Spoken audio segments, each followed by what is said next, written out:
Okay, time to run some puzzles.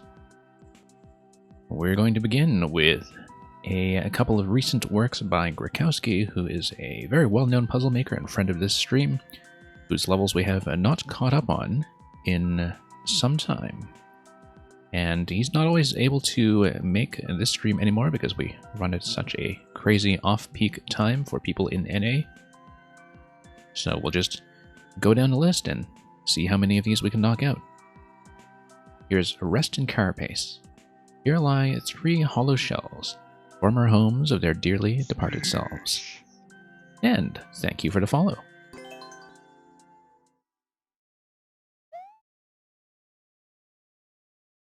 Very nice of you to follow, nice person. Okay, let's reach the goal after grabbing 1 coin. Grakowski really does like his sloped decorations or his very artistic interiors, but let's go through door number 1. Our objective will be the single pink coin that is in the top right, and we have a couple of objects at our disposal. Notice that the other door in the entrance screen is not mapped to this screen, so I don't know where that goes. So, let's just work backwards here and see what our objective is going to be. I think it's fairly clear that the spiny hat is ultimately what's going to break through the hard block that is on the top right. In order to do that, we need to be in the off state, and we also need the ability to reach that. Yeah, we would be able to. We'd probably need the spiny hat to reach that, and then use the bone shell to actually jump up to that position. No, I think we can reach. So spiny hat will be last, but spiny hat will be followed by an additional on-off activation. You activate the on-off switch somehow, you grab the spiny hat.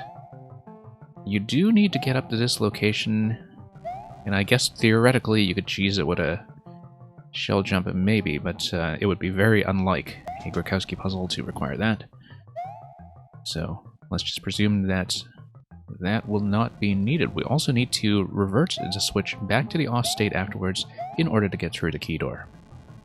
So, what can we interact with at this moment? We can interact with the shell, we can interact with the on-off switch, which will give us this platform, and at the moment, not much else. We probably don't want to be hitting the bone shell from below, although one interesting question is whether we can find some way to lift it. So, let's try some things out. Let's just experiment. Yes, as you can see, we do not want to trap ourselves in here with an on-off activation that taps it from below. We can consider doing an up throw, but then we lose access to the shell. Losing access to the shell is probably okay, because we can tap it again afterwards to get in there and tap the on-off block and get back out if we were to shell it. So, supposing we do this, we can always go back in and grab the shelmet and redo this. However, we will not have any further access to holding the shell by itself. Now, what can we do here? It seems like the problem that we need to work with is, first of all, getting rid of the stump, which I think will require a ground pound with the bone shell. I don't know 100% off the top of my head if it works like the down thrust with Link, but I think it actually does. And let's figure out what's going on with the claw as well. I think... yeah, notice the one-way panel here. It's quite possible there was a way to bump the shell from below, possibly by wearing the spiny hat first, unless of course that kills it outright. Let's just do that for a moment. Bump this guy, yeah, it kills it outright. Buzzy helmet, however, might have a different interaction. And so that's something we should have considered. The other thing we could consider is a spin jump off the spiny hat. If we relocate it to a different spot. Yeah, let's just check the left side again. We can always check the right side of the room afterwards. So, as before, let's take this. Let's take this. And let's see if we can do... Oh, very timely, considering that Grakowski is coming in to see his own puzzle played with a party of one. And that is, of course, going to distract us into putting on the spiny helmet. So yes, Tegucherer and AB Mystery, thank you for coming in and seeing us play a work by somebody who is clearly familiar to you already. This does look familiar, yes. Okay. We just got started with this a moment ago. The idea I had here was actually to soft drop this, but I think I need to soft drop in midair to put it down like that, because otherwise I'll put on the shell. The idea is I can get up here with a spin jump if the state here is set to on. That should allow me to bump the bone shell out to this location, which, with an additional activation of the on-off switch, will allow me to get down here and punch the... what do you call it? The stump. In order to do that, we need to somehow peel off the helmet. Whoops. Once again, let's just try to do the soft drop somewhere safe. In order to do that, we need to peel off the helmet and activate the on-off switch to the left. I think the way to do that will just be by using this with the interaction that we had talked about previously. So we'll knock this out. And then we need to peel off the helmet and get back to the left side and use the spiny hat. Although, if we reclaim the spiny hat, we need a way to get back out onto this side. That will, of course, just be with the use of the bone shell once again. The claw, therefore, is probably there to catch the bone shell if we damage ourselves with it and peel off the buzzy hat. No, because it's a bone shell, and a bone shell just dies. Let's rethink this. So yeah, Grakowski, hope your stream went well. I know you were constructing your own puzzle earlier, and we kind of ducked out before we got too far into seeing any spoilers. And yeah, we've started to look at more puzzle-exclusive streams recently, just as a way to catch up on any of these at all. And so this has been an okay start so far. We need to, however, figure out how to peel off the shell, and one way to possibly do it is just to land on top of the spiny hat. Let's test this interaction quickly. Yes, that's correct. Correct in a manner of speaking. Okay, glad you played some good puzzles. We've had one or two people come in recently and say that they couldn't really find very many other puzzle streamers around, and I seem to have a whole list of recommendations for them if they want people to submit to, so...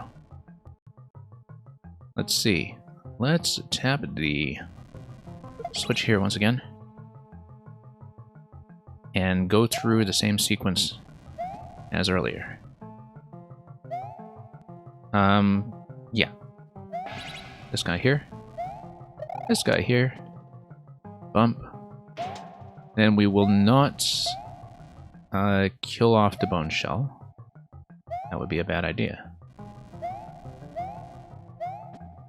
We will, however, take damage, but if we take damage, I don't see... yes, we need the bone shell then in order to get back across, but in order to get back across... let's think about this, because we need to drop the shell first, and I think we just double tap. No, not double tap, single tap.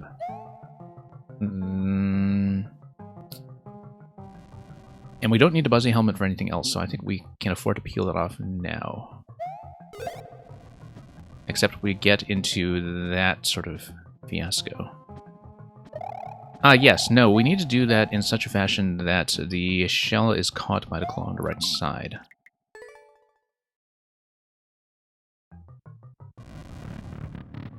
I have not checked the right side door yet, but we'll assume that we don't need it for this central part of the puzzle. Maybe it's a hint room, and that'll feel like cheating. Well, not cheating, but, you know, hinting. I'm sure that you've accounted for the possibility of Kaizo players trying to shell jump this thing. I'm not trying that, but it certainly came to mind. Grab this guy. Okay, so what is the thing we're missing currently? We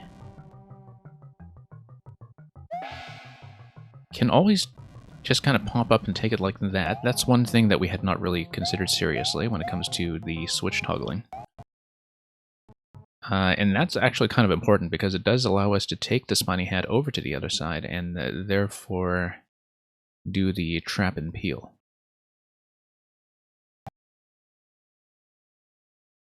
Okay. Let's not do it that way, perhaps. Tap this. And that'll allow us to come down here instantly. We will want to drop the shell on the left side because we will eventually want to come out of there with the state set to on. So we'll drop it over here, and then we will peel the Buzzy helmet. Like so. There we go. Now down we go. Tap this. And yeah, that's okay. Here we go.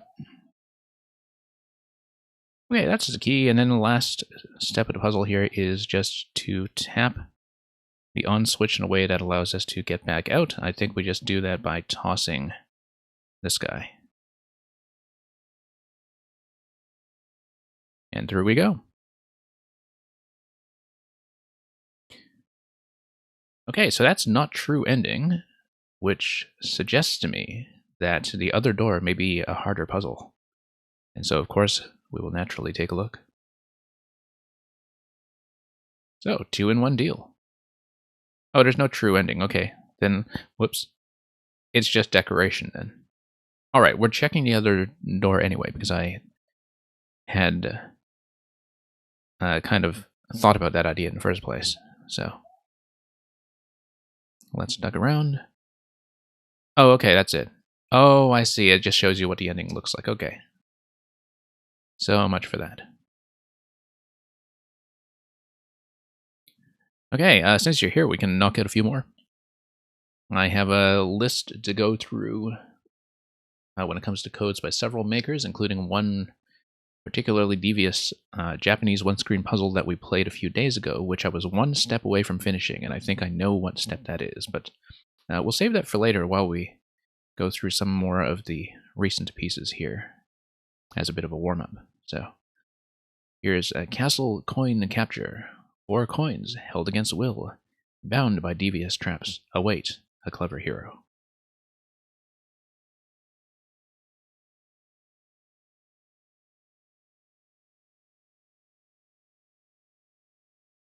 Reach the goal after grabbing all 4. Okay, 4 coins. 1 in the claw, 1 below the claw. 1 below the Shelmet. And there is some kind of implied Super Ball deflection here, isn't there? Okay.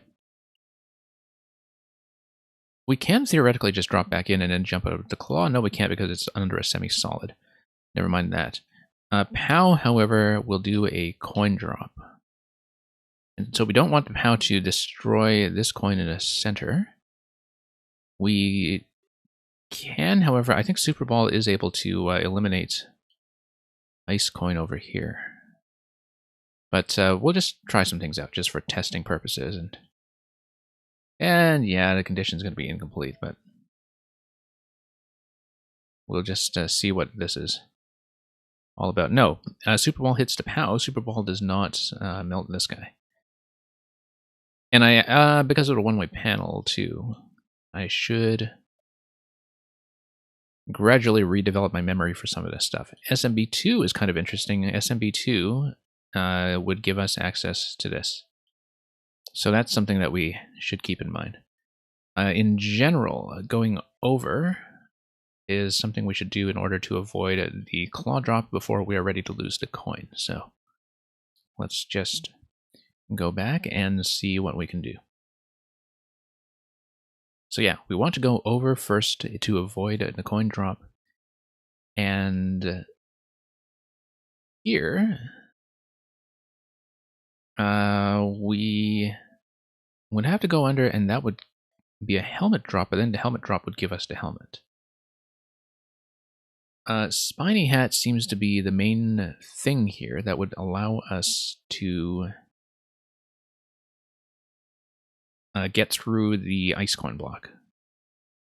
I think that's probably it. Spiny Hat is assigned to the ice coin block. Super Ball is probably assigned to some kind of remote activation of the POW. And yeah, it's 3 coins. And yeah, I guess if you find some way to kick the Spiny Hat down. Let's see about that. This is the main thing that we can interact with right now, so I'll just do it that way. And what does the Buzzy Helmet actually give me? That's a good question. Buzzy Helmet allows me to do what? Because currently, I don't see how it fits into the sequence just yet.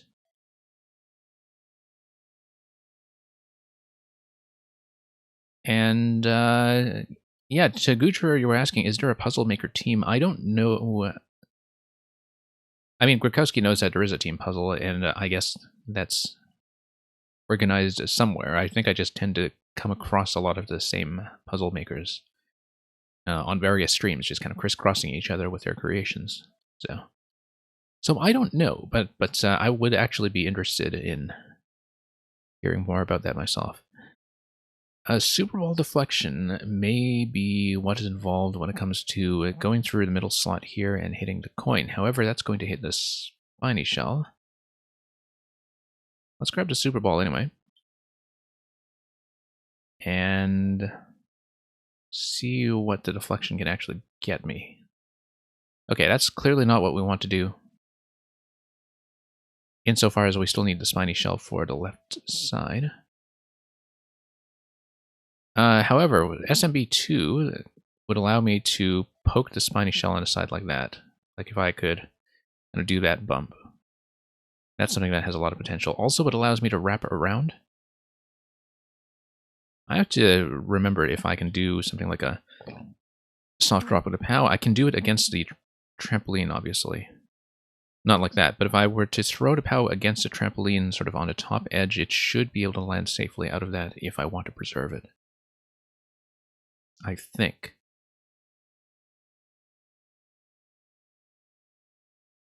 Yeah, definitely one thing I've been meaning to do is just compile a list of other puzzle streamers, just so I can share that with people who come by wondering who else is willing to play their puzzles. I think some of the more experienced puzzle makers do have a general idea of that already, but the more the merrier. Okay, we don't want to get rid of the Super Ball yet, then. Although, if we get rid of the Super Ball, we are able to stand on that central pedestal, and that would allow me to go up here. That can be covered for, though, if we just used a spring. So, for example, there we go. That is going to be one way to transport it. And then we can come over here, and then that will allow me to probably tap the spiny hat off to the side. Yeah, actually, if I just take this location here, and it kind of helps, in fact, that it bumps the Super Ball that way. We can go one tile higher. Okay. Although now we might be a little bit stuck around it. Ah, no, we're not. Whoops, that's not how I wanted to do it. Needlessly held the dash button out of that. Yeah, we're too close to that coin now, but let's try to do a drop that is a little bit more accessible, like that. Standing too close to the coin, but we'll get some of the spacing right, and then we'll... Whoops. Still repressing dash too early. We'll get some of the spacing right, and then we'll do the puzzle properly. That was not getting the spacing right. The idea is that I want to drop this and then bump the spiny hat over there. Like, it gives me enough height. It gives me enough height to do this, in fact. But not grab the coin. However, Super Ball in this location would allow me to grab the coin. Once we drop the spiny hat out of that position, that is. So let's jump up here. Come back down. And... oh, I see. We can actually bump it back and forth if we really wanted. Now, one thing I hadn't considered is how to take damage to get rid of the Buzzy Helmet, which is very similar to the problem we had earlier. I was hoping that by getting on top of this single tile that I would be able to fire the Super Ball into the right side location. Oh, that was a spectacular shot. That was rather unexpected. Okay, that's interesting. Didn't expect to do that. Let's start over then and see what we can do with it. Once again, come over. Buzzy Helmet, I think, has to be first. Now, what do we actually need the Buzzy Helmet for, though? I think it's mainly just there and in the way. Yeah, because so far I think the Buzzy Helmet mostly just creates a problem rather than solves it, in terms of creating the problem of how I peel it back off, for the benefit of obtaining the spiny head. But let's do this anyway. Loop back to the left side. Do the POW exchange. Like that. And yeah. That should be fine. We can bump the Super Ball, but let's see if that's actually a good idea. Whoops.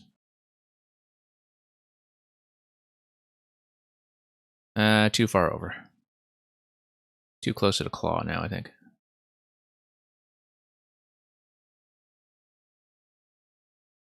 Much too close to the claw. Okay. However, it does let us repeat this from earlier. And then we can reposition the trampoline in such a way that I can interact with the Super Ball, perhaps.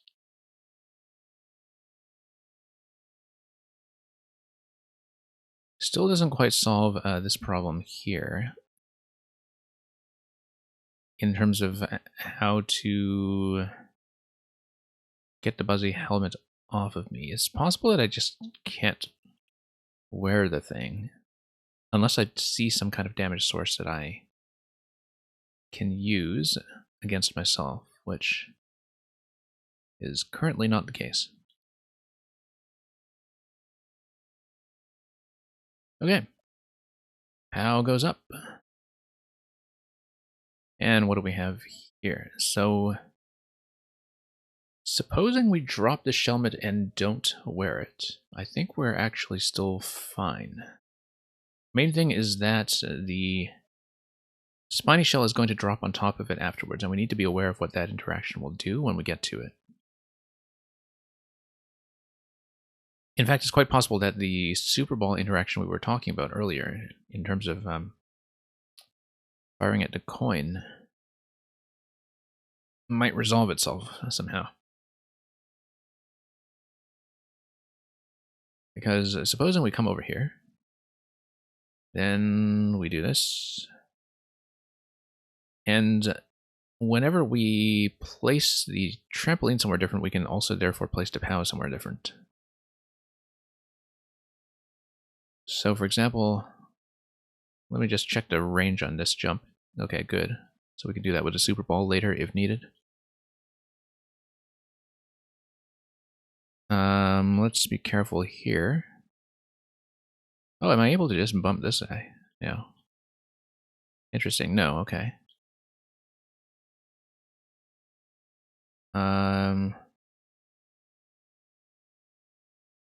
Okay, bump that a little bit far once again. Okay, good, good. That's good placement. Now, if we bump the shell now, then what does that do to the Buzzy shell? Do they kill each other? But it's just going to be a straight drop of the Spiny shell, so... No, okay, they're doubly obtainable. So the question is, what gets priority? Okay, that answers that question. Wonder if that's always the case. I don't know if there is actually some kind of deterministic priority when they overlap in a location like that. That's a good question. Oh, the other thing that I hadn't considered previously is SMB2 allows me to pluck the clouds. And if I just pluck the clouds, that gives me substantially greater access to this location. Without having to do the whole loop-to-loop afterwards. I can just come up here directly with the Super Ball and do something like this. So, grab the Super Ball, get onto POW, and, for example, do that deflection. Although, of course, that would kill the shell, and that's not what we need. However, if we have Buzzy shell and Spiny shell doubly stacked in that location, and I fired a Super Ball, the question is, does it actually kill the Buzzy first in the way that we were also tapping the Buzzy first? Like, is there a priority between the two shells when it comes to overlaying the same location? So that's the next thing we'll try. You think Beetle Shell always gets priority? Okay, okay. It seems like that's something that, yeah, you did sort of need to enforce for sure in order for this to work. Anyway, let's do this again. Let's come up here and actually pluck the clouds this time, since I don't think I needed the upper cloud location for anything.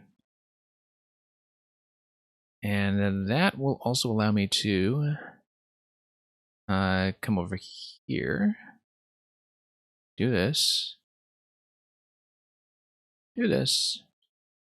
come back around, and do I need SMB2 for anything else? Yes, I do. I need to use it to place the trampoline. So I have a way to move around with the Super Ball from the other side of the puzzle. Oh, shoot, dropped a coin. That's okay. We'll just do this to practice some of the interactions here. Yeah, because I need to get up here with the Super Ball, and the way to do that would be... I mean, I can just drop the trampoline here and then jump up the side with the Super Ball rather than through the center. That might in fact be advisable. So let's say we do that. And am I done with SMB2? I think I might be. Eventually we'll need the POW in order to do the coin drop of the coin that is below the left side claw, but I'm not going to worry too much about that yet. Let's tap this. Oops. Lower it. And then we'll see what gets priority when it comes to the Super Ball deflection. Oh, that's interesting. Neither one.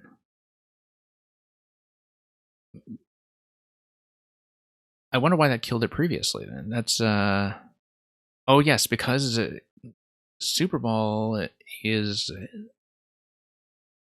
prevented from firing by the Buzzy Hat. Okay, that's interesting. That doesn't, however, answer the question of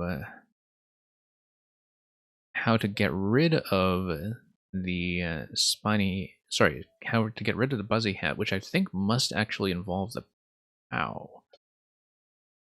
I also don't know if the one-up mushroom there is just for symmetry or for something else. I'm gonna try something though. No, we can't pick that up right now, but I was actually kind of wondering if we tossed a trampoline in here, what we do, but because if a shell always has priority, then we don't have a damage source. And that will allow me to get through the thing on the left. Okay. I mean, ideally, if the spiny shell is actually held in suspension, the POW block would be able to kill the shell, but the issue with that is that you would activate the POW block so early that you would run into issues with the coin here disappearing. So you'd have to do a fairly quick sequence, like a time-dependent sequence, in order to do that, where you would have to have the Buzzy Shell in the bottom layer, activate the POW, probably remotely using this Super Ball, then drop the Spiny Hat, wear the Spiny Hat, come over, and poke this before the center coin is dead.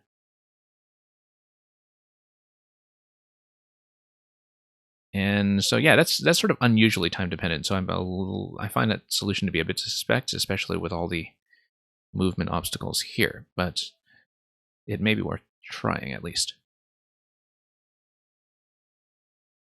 And the Super Ball Buzzy Shell interaction, in terms of being a way to capture the right side coin while keeping the Spiny Shell alive, like that's kind of useful until you realize that you don't have a way to take off the Buzzy Shell afterwards. I think I pretty much cannot wear the Buzzy Shell under any circumstances.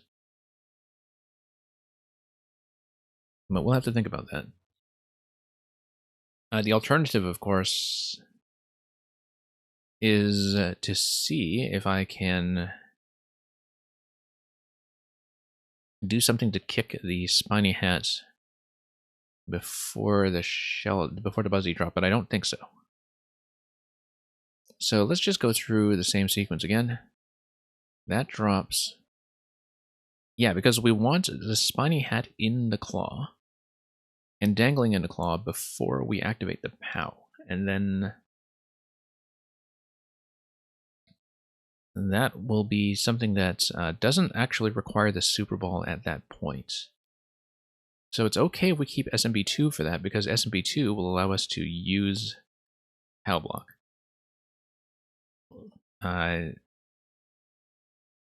Without having to set it up for remote firing or anything like that. Let's grab these. Then tap the shell into the claw, probably. Not yet, because I want to grab the spring into position and put it somewhere useful. The POW to, whoops, about to say the POW to ledge seemed kind of conveniently located until, of course, I just missed a jump. Okay, I already blew that coin, but so let's try to go through the interaction anyway, just to see how it looks with everything else. So, for example, if I go over here and then I bump Super Ball. No, bad idea. Bad idea. Okay, that's not how to do it. Yeah, but let's walk through some of this anyway, though, and we'll just pretend that the POW block, when I do activate it, will kill the Buzzy Shell. We'll just pretend. Hang on.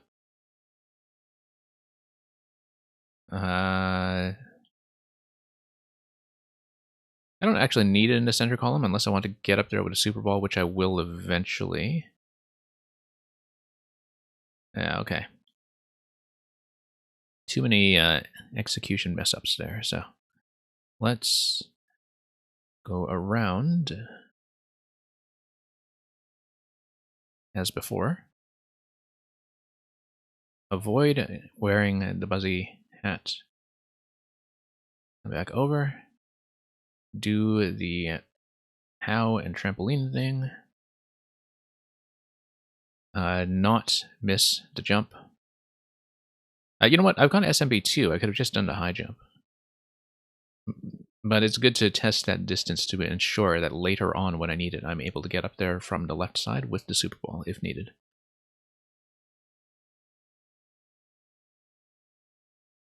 I feel like the current cycle I'm doing with the trampoline Super Ball is actually kind of extraneous to the solution. Like, I feel like it's not something I need, but let's just walk through it anyway to see what we can do, given that I can take the Super Ball up to this side if necessary. Anyway, so let's pretend that we're not wearing the Buzzy hat and that the Buzzy hat is actually going to be killed by the POW when I do choose to kill it. Also notice that the trampoline is now directly in our way for when we want to do the interaction later. Oh, super jump instead of POW jump. Well, yeah, I mean, I was kind of testing this anyway. So I have a clear passage with the Super Ball if needed. Yeah, mechanics knowledge is steadily coming back to me. Steadily. Not always. Yeah, because I would want the trampoline out of the way. Actually, I don't want it there. I would want to pick it up and probably move it again afterwards. Because then I have a clear passage through the center if I want to do that quick interaction between POW throw, wear the spiny hat, and hit the coin block. So it is a bit of a time-sensitive sequence with this approach, but luck, luck, luck. We don't want to tap that yet because we're still going around and occasionally moving. I do, however, want to bump the Super Ball out of the way because I don't want to... actually, I wonder if that's even necessary, because if I throw the POW on the right side of the screen,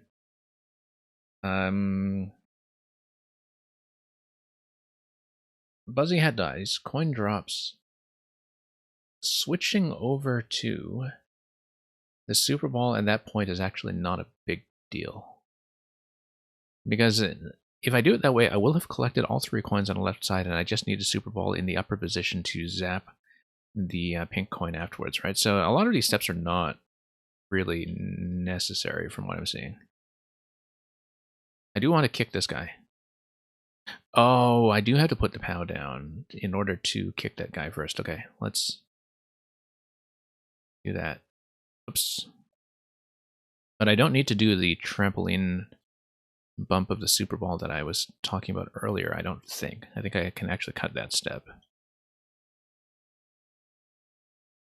Unless I'm missing something. But yeah, the idea will be to kill the Buzzy Shell, then lower the Spiny Hat.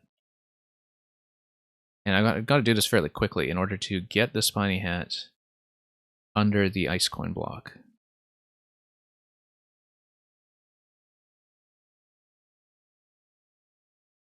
Three out of 4 coins. Great. Great.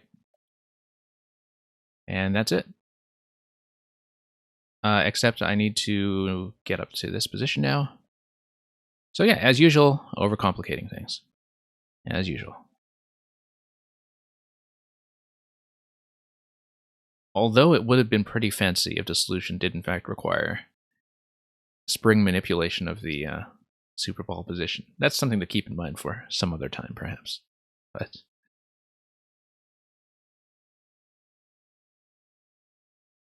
all right, might as well knock out at least one more. We have a big backlog, not having played these since October, I think. Here's the double cross. Just when you think you know who your friends are, think again. Slightly different than intended. Yeah, I was thinking that it's sort of unusual for one of your puzzles to have a kind of timed sequence like what I was doing with the coin drop. But you might have to tell me what the intended method is. But yeah, it seemed like there were multiple avenues for me to pursue in terms of just the flexibility of some of the item manipulation you can do with SMB2. And also some of the jump spacing. Like I found the POW spacing when you bump it to the left side to be kind of almost too perfectly convenient in terms of being able to ascend on either the left or the right side of the castle with the Super Ball. If I just bothered to set that up. The intended solution was to take damage on the Spiny while it's hanging on the claw. Okay. Oh, okay. Duck slide into it and then jump back out through the semi-solid from the claw. Okay. Okay. Yeah. Yeah, and that would have been in keeping with what we saw with the earlier puzzle in terms of how to trade between the hats. Very similar idea, but it's kind of nice to use the flexibility of the POW to try something a little bit different. But yeah, it did, as I say, seem a little bit more time dependent than an intended path would usually be. No, just when you know who, just when you think, rather, you know who your friends are, we solve puzzles instead. So here's the double cross. Reach the goal after defeating all one fire piranha plant. Okay, there's the piranha plant. The piranha plant is vulnerable to fire. The coin blocks are also vulnerable to fire, but can be frozen in place using the P-switch, transforming them into ice blocks. One thing I don't quite have yet, let's test some jump distances. Oh, it's Night Castle, of course, never mind. Night Castle, and also built with the implicit scroll stop of only going up to half the screen. So we'll just be aware of that in terms of being able to come through this here. The thing that's relevant about the Fire Flower is that in the swimming state, we will not be able to swim through single tiles with it, I think, unless we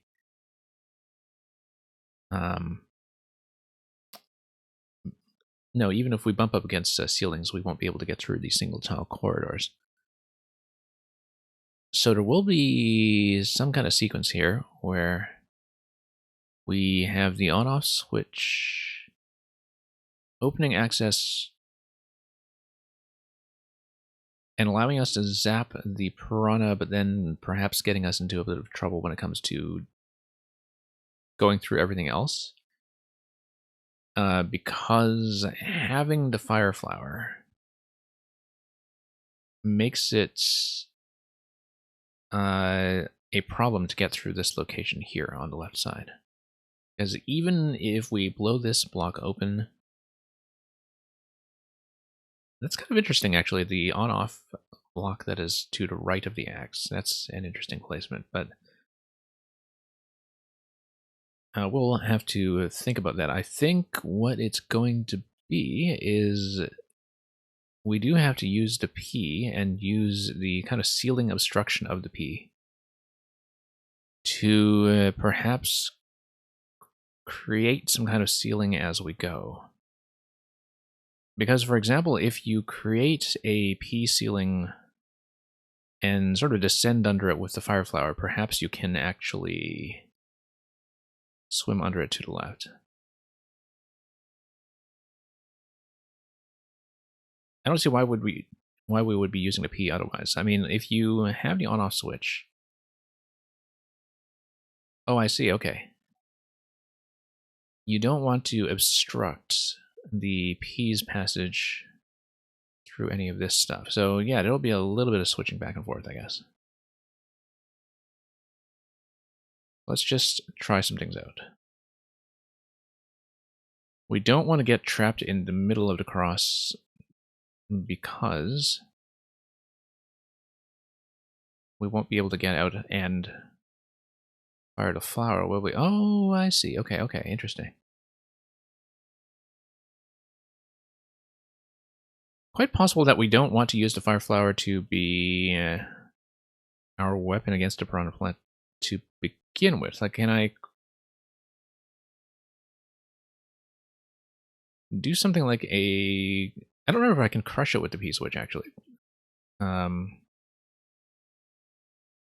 But even if I were to do that, I would have to deal with the fire flower being here, unless we do like soft drop here and there to, yeah, push. Oh, that didn't work that time. There we go. Okay, now we need to not touch that thing. We might as well just drop the fire flower, actually, because it'll feel safer. And I think the idea here should be that we can do something very similar to P and push the piranha plant. Now, if we push the piranha plant onto the right side location, we still eventually need to solve the problem of using the fire flower to get rid of the coin blocks. And that's okay, I think. I do think that this is supposed to be the central interaction. Whoops.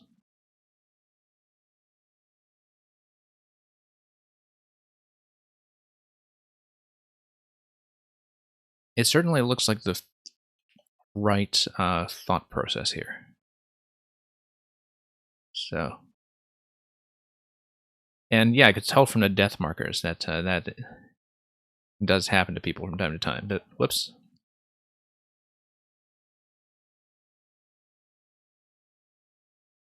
But you know, I mean, it's a fairly unfamiliar interaction when it comes to internalizing exactly how much spacing you need, just because of the lack of experience with it that most players will have, I think. And so I just need to kind of not quite go half a tile over, just do a drop beside it, in fact, with the P artwork right beside it. Yeah. And let's drop it out of the way just to not deal with it. Actually, I hadn't really thought about up throw manipulation in Night Castle, because that's something that might be relevant later. Okay, let's be careful. And actually, the kind of swapping interaction might be something that's useful in its own right. I mean, you would have to be able to take a point of damage, say if you're wearing a Buzzy helmet or something, but like deliberately using that swap is not really something I've seen before, I don't think. So okay, now we have a collision issue, but then we can drop it using on off.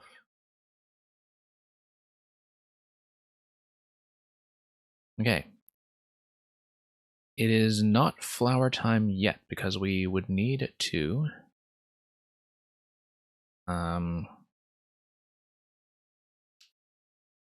create a ceiling using the P-switch, I think. Because if we have the fire flower, we can go down this column, but then we can't go anywhere until... However, let's say I drop. And then, okay. Let's say I up throw in this position. And then I can do a bump like that, okay. So maybe I can actually grab the fire flower at this point and just duck afterwards, so... We'll try it this way first to see if there are any priority issues with taking this approach. And also to see if... yes, the firing interaction is a slight problem.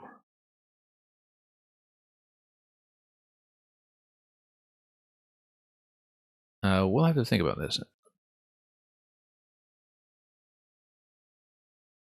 Because let's say I fire now, like that.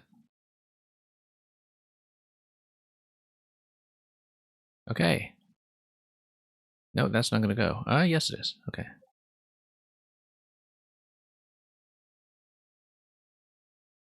Yeah, I was hoping to take the P and drop it down a central location.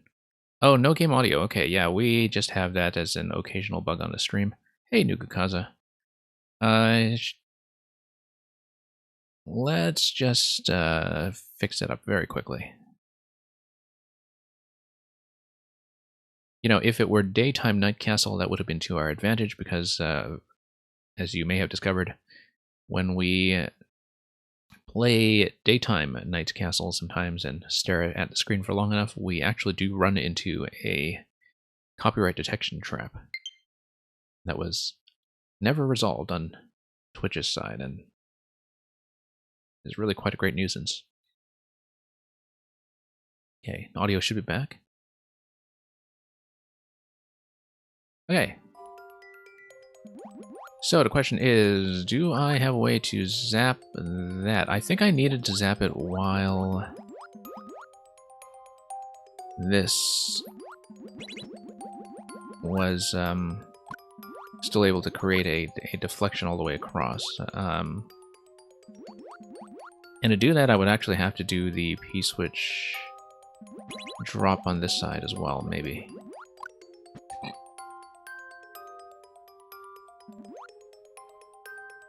Although maybe that doesn't make sense. Yeah, it could be that I am taking the flower prematurely still. Because, yeah, actually I don't see why I couldn't have just continued going here without the fire flower and bumping... Oh, no, because you need to get rid of the ice coin block, that's right. That's okay, in fact, because if you zap the ice coin block first, before doing anything, then if the piranha is in a certain position, I might actually be able to go back and take damage from it. Maybe. Let's rethink that with the initial position. And yeah, it is a, if you're asking really about the copyright issue, yeah, it's something I've had happen repeatedly on this stream, and I realize that most of the other Maker streamers or Super Mario World streamers have encountered it at some point. That's, so there was this guy who, in his teens, created a remix of the Super Mario World Castle theme about a dozen years ago. And somehow that got added into the copyright auto detection database that Twitch uses. And so sometimes it picks up on the castle music as violating that track that was remixed from Nintendo to begin with. And it's been happening over and over. Like, they've never actually fixed this in a, you know, systematic manner. You just have to kind of appeal individual videos until it goes away. And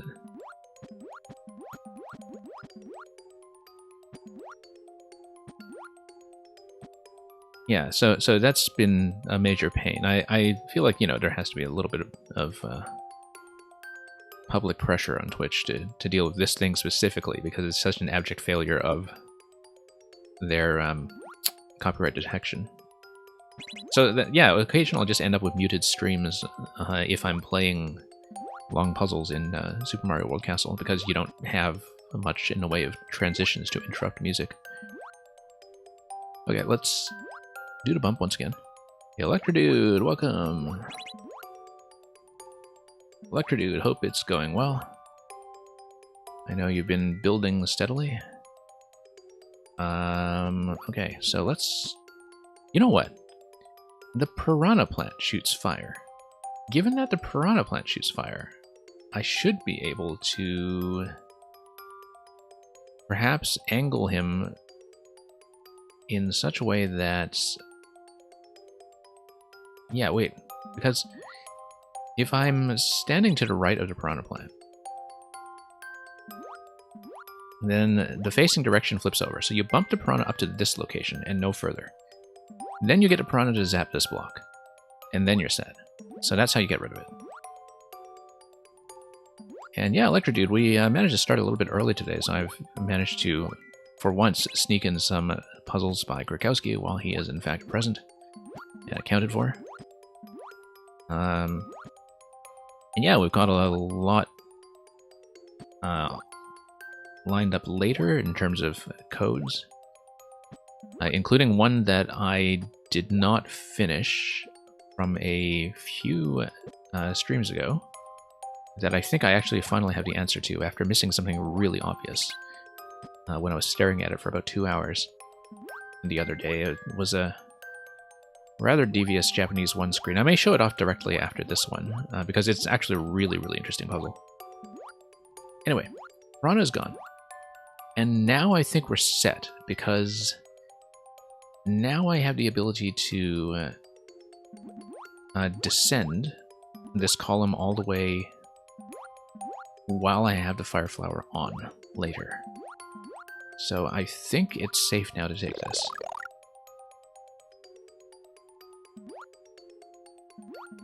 Except, of course, I should have gotten rid of the plants earlier.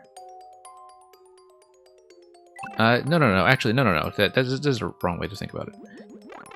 I should be taking damage from the Fire Flower, from the Piranha Plant, rather, after I take out the bottom block with Fire Flower. If the Piranha is in that position, I should be able to just drop on top of it and handle it that way, so yeah, Electrodude, hope things are going well on your side. I know you've been busily building, and let's see.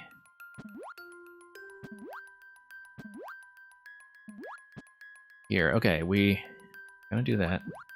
I think I know the sequence I want at this point. And interestingly enough, again, it feels like it's not the only possible sequence either. Depending on how you decide to deal with... And yeah, actually, maybe the whole idea I had of sort of squeezing myself under the P block to go under the bottom row was bunk to begin with. Like, I think that was not actually going to be the solution. Oh, that's not going to be it either. Okay. Oh, there we go. Safe. Look at that. Team precision. Oh. Okay. Let's not bump him too far before coming over here. Whoops. And seeing if the Piranha is able to fire this away. Yeah, there we go. Next, we grab the flower. And then we blow up the coin down there, and then we take damage from the Piranha in order to get back to small mode. And... oh, except we still have to kill the thing, though. I think I'd forgotten to account for that. Yeah, we actually still need to kill the thing. That's the clear condition. Just totally forgot about it. I mean, we can always get the Piranha in a position such that we kind of shoot it, and then it shoots back at us, and we just kind of bump each other off, you know? Like... well, not quite Hun and Greedo, I wanted to say, but... okay. No, actually, I think the squish method under the P-switch will be the way to go, then, if that's the case. Come on. Alright, so then in that case, let's drop the P down to central column, squish under the P, and see if that will do anything for us. Nope, it won't. That's not the way. Okay, in that case, I need to think about how to get rid of the Piranha Plant while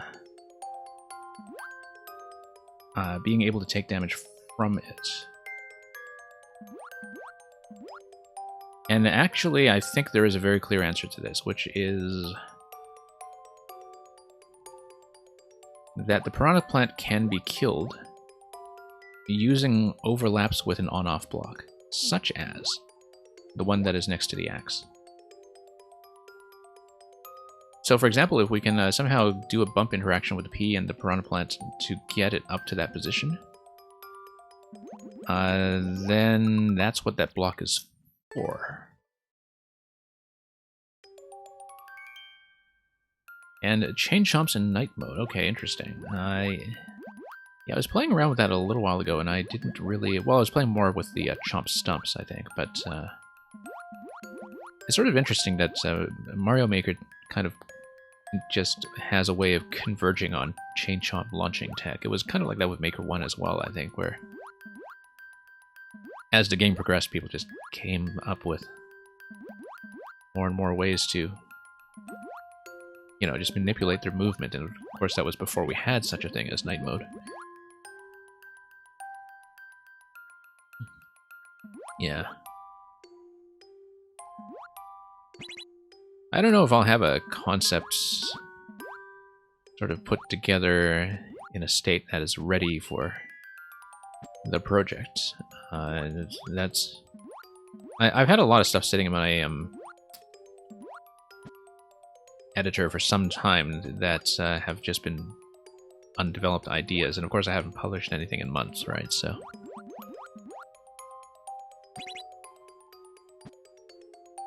I have a lot of concepts in there that maybe are salvageable, but... And actually, I originally had a prototype done for 4YMM that was not the thing I ended up releasing, and was actually about 80% done, but there were some fundamental issues with it when it came to consistency, and that's the thing that was involving the chomp stumps. Because I originally had this chomp stump concept where given some scrolling and loading issues, like I just couldn't get the chomp direction RNG to be consistent enough to have everything spawn the way I wanted. And it was just an absolute nightmare to debug. And so I don't think I ever got it up to a state where it would have been acceptable. But okay, let's think about how to crush the Piranha Plant. I was thinking about moving it, as before, which will require me to take the Fire Flower, get rid of the block on the bottom, and then take damage. Although, yeah, because I don't think the Piranha will ever be able to shoot the block that is directly sitting on itself, so I do in fact need to take the Fire Flower to do that. And then I need to take damage, and then I need to bump it to the lower location. I need to take damage again.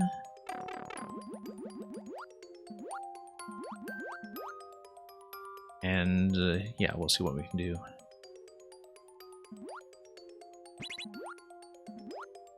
And you know what? I can even use timed hits on the on-off switch to kill the Piranha that way. So I just do some kind of double tap as it's falling, perhaps, and I don't know if timing-wise that'll be feasible, but like I just do a single tap and I do a second tap to kill it immediately. Let's say. I don't know if I can do that quickly enough. No, I can't. But that's okay, because what we'll do now is we will use the P bump to push it against the left side wall. And then... whoops. Maybe that's a bad idea.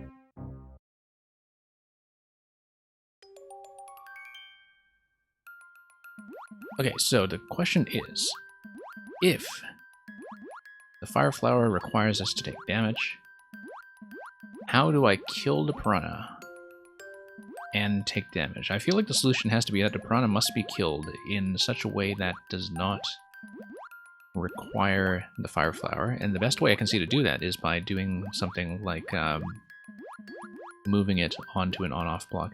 Oh, you know what? So I didn't need to bump the Piranha all the way back to begin with, then. What I could have done is just maybe use the P-switch to bump it back to the left, and then kill it on top of one of these slots.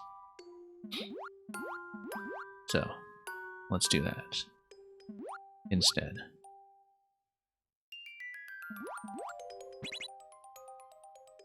Yeah, so after this one, I'll show you folks the one screen that I was working on last week, because it is legitimately very interesting.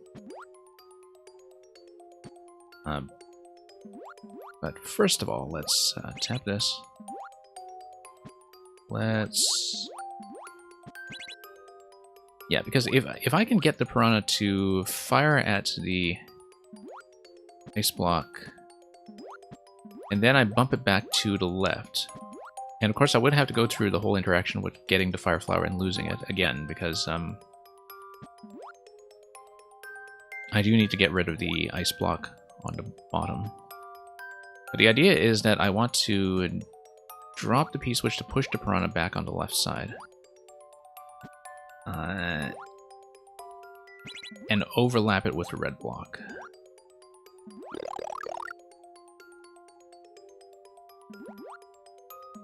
And so we'll go around and we'll see if we can do anything to that effect. Okay, get rid of that. And then we want to take damage, but we want to take damage and also... Oh, wait. But in order to bump it with the P, we need it back into the off state. In order to get back to the off state, we need to take damage first. And then it'll be a little risky, I think, because of what we had encountered before with getting shot while we're doing the P placement. But let's just get shot. There we go.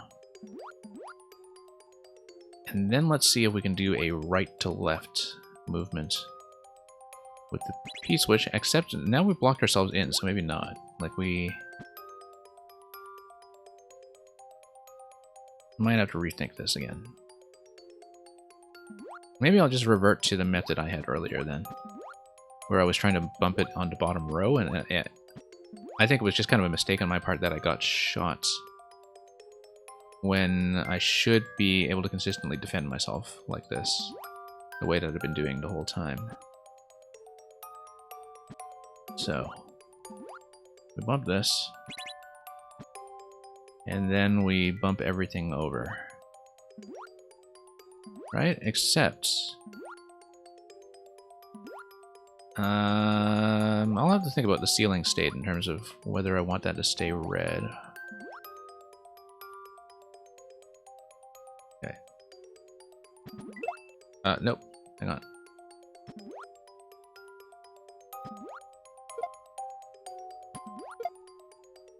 Okay. Now, does that create an overlap that would allow me to kill it? Let's just test that out.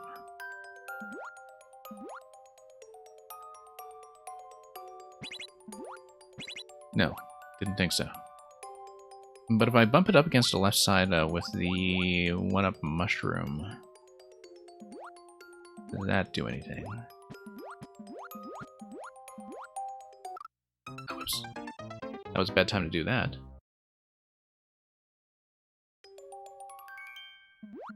Okay. Let's not grab this first. Let's think about what I can do to get it out of the way. Bump the flower. That so far is straightforward. One thing that I have not been using, of course, is the up throw interaction. Maybe that's something that we should be considering when it comes to transporting all of these objects. But other thing I've not been considering is whether we can get a piranha plant to shoot the bottom as well. Because, for example, if you got the piranha plant into the central section,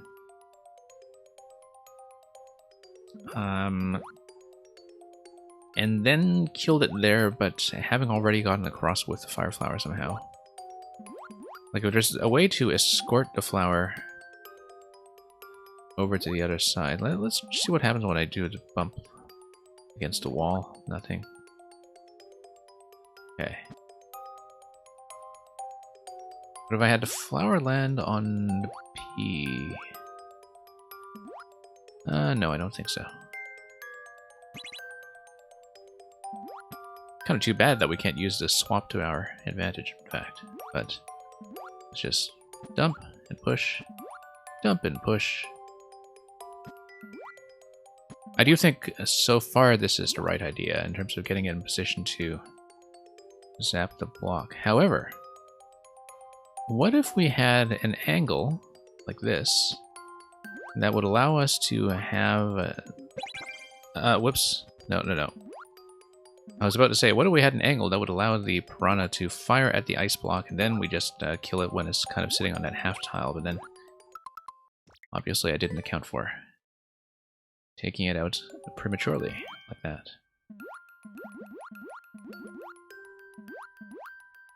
Okay. So let's bump this. Up here. Lower.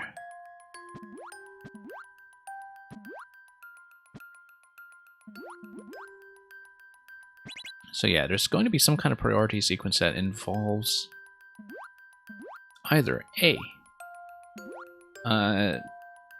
zapping the piranha plant and then losing the flower, or B, zapping the piranha plant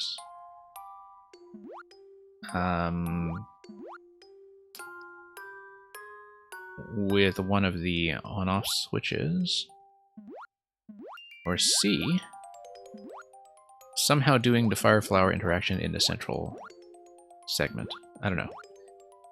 It's sort of interesting to see the one-up mushroom kind of tucked into that position as well. Anyway, let's go back over and do all this stuff.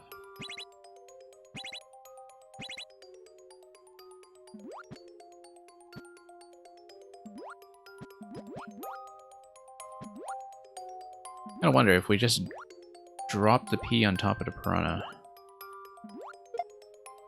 Oh, you know what? Piranha overlapping with a coin, and then you hit the P switch, and the P switch transforms the coin into a block. The block kills the piranha. That sounds right. That sounds right, because we know how to get rid of the bottom coin and lose the flower immediately afterwards. We know that at that point the coin is still alive. I think we have it. So, here's what we're going to do. We are going to grab the flower. We are going to take that out. We're going to bump the piranha over one slot such that it overlaps the bottom coin. We're going to transform the bottom coin, and that kills it. E-switch expires, we go through. Let's take damage. And gather this coin while we're at it, which... Alright, sure.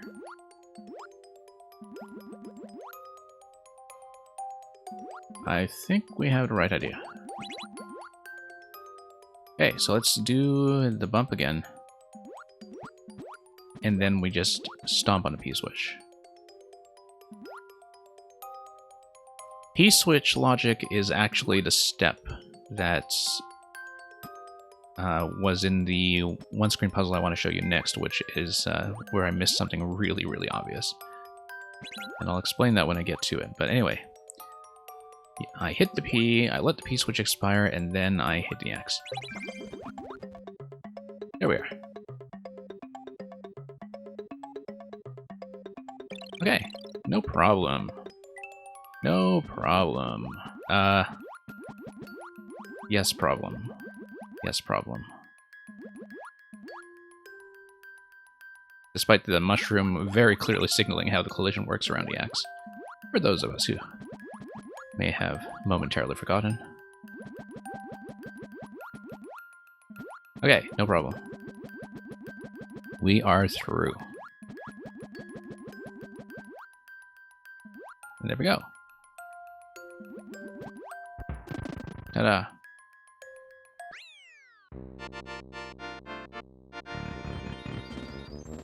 Okay, I'll pull up that one screen next, and I'll also post the code in chat in case anybody has the game open and wants to look at it. And hello, Merlin. Welcome. Thank you for joining me for Puzzle Night. So yeah. Okay, got through a decent set. We'll definitely, hopefully, get through more of my Grikowski backlog with time. I am several levels behind, as I said, not having played since October. And yeah, we'll try to get some other slightly earlier starts like this, so, you know, my stream time is only partly insane for the NA audience instead of completely. But in the meantime, always a pleasure to catch up on some of those and kind of just knock them out one by one in sets.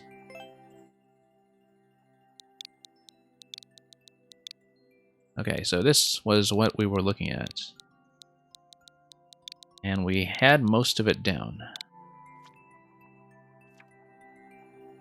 Okay, so as you can see, this description is in Japanese, and I did, in fact, point my device at it last time to try to do a machine translation, and it says something about how the usage of the pipe is optional. And I think we had actually figured out most of the puzzle without the usage of the pipe, but I think it's just sort of a, you know, bonus objective, and I can see how it works both ways. So it is a one-screen puzzle that does have a second screen to it that apparently isn't necessary, and I think I know how to do without it.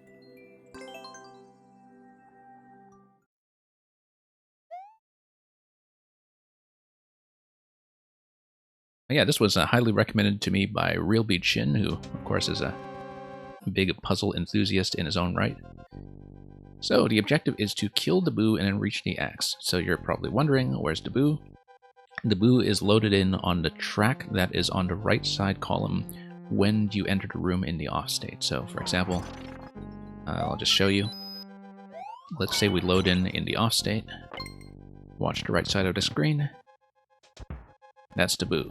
And so you know that ultimately you have to get out of the door on the bottom right with the spiny hat on, because the spiny hat is the only thing available that will get rid of it.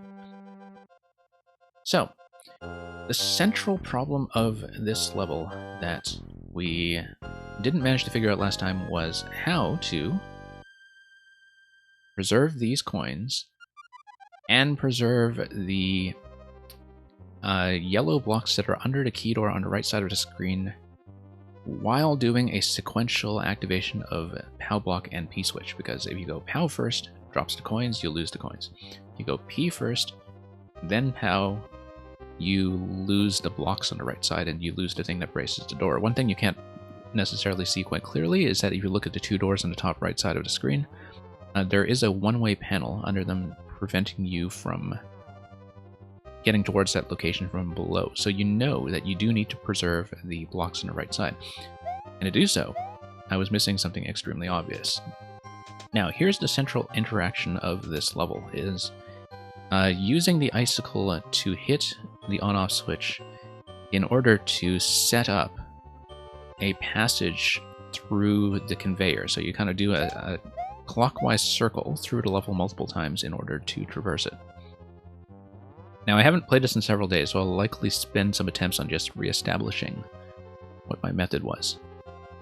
But the idea is that you would, for example, load the POW onto this location, and then when the icicle goes down, the POW is loaded on top of the off switch, and then eventually you have like this sequence. Let's see how to fit in the adjustment I wanted to make. I have to kind of warm up and get my head back into the space of this thing, because it is, in some ways, very complex. It took me a while to sort out everything that I've discovered so far, but that one's fairly straightforward. This one will be when we come through the loop on the left side, and we'll see how that goes. And the coin on the bottom right is also something that requires us to keep the shell. And we'll do all of that probably on the next pass. So anyway, so here's the method to keep both the left column and the right column. Is we need... The reason we need these coins to remain in place is because when the P-switch is active and these coins turn into blocks, it spawn blocks to blaster on the right side. You spawn block the blaster on the right side, and the blaster on the left side gives you Yoshi. Yoshi is the key to doing everything from obtaining the Spiny Hat to grabbing objects on the left side to doing most of the object manipulation that follows. Let's see if I probably shouldn't have spent the shell on this cycle, in fact. I think I needed it for the bottom right coin first, but there's a particular order. So let's say, for example, I hit the P-switch. No, not like that. Let's rethink this. It may take a while for me to just kind of get straightened out again when it comes to what it is I'm doing here, but I'll try to show this off properly. Okay. So let's say we grab the P. Ah yes, the POW loads into this location down here. So if we're going through the P doors, if we want to keep the POW, we need to take the POW with us. So what we'll do is we'll... first of all, this is actually a good opportunity to use this shell since we'll be loading in and out. And the shell will reset. So we'll do that coin first. We will drop the P over here. And yeah, Grakowski, thank you for dropping by to see your own stuff get played. And thanks for wishing me luck with this. It is a very interesting one. I'll send you the code, actually, because if you want to work on this one yourself, it is very rewarding in some ways. Okay, so this is what we do. We get through the P door, we ignore the pipe, we get back through the P door. We wait for everything to expire.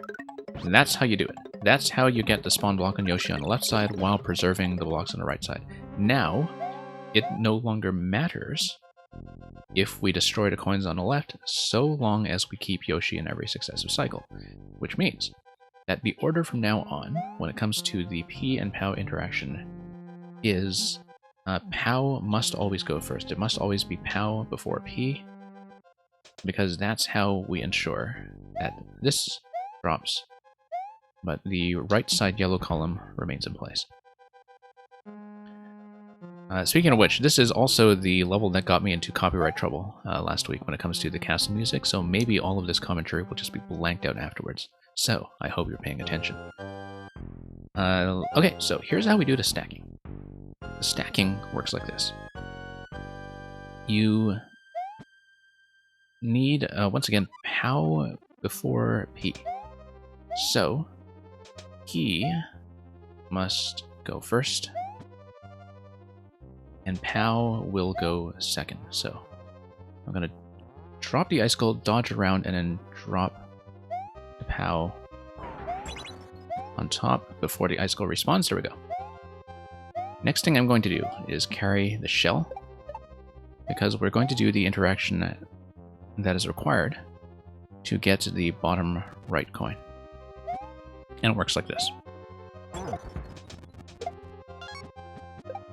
Grab the coin, hit the P, hit the on-off switch, then through we go. Great. Now... Oh no, I missed a step. But I can just go through the door and do it again. Yes, I need the Spiny Hat, because if you don't have the Spiny Hat, you lose Yoshi as soon as you go up the icicle on the top left. Grab the Spiny Hat. Carefully soft drop the Spiny Hat. Put it on. Through we go. So, this allows us to do a couple of things. First of all, we can grab the POW that is to our right by going across to the right side and sticking his tongue out to the left. So we should instead grab this POW. And that gives us the key. Now, the next interaction we need to be aware of is the central hard block here. The only way to break the hard block, of course, is with the Spiny Hat, so we need to get under there in that location. However, the thing we have to be careful with is that if we're running in this location with the Spiny Hat on, we kill the Muncher. If we kill the Muncher, we have to get across quickly, because that drops the Blaster. Blaster is a crush death.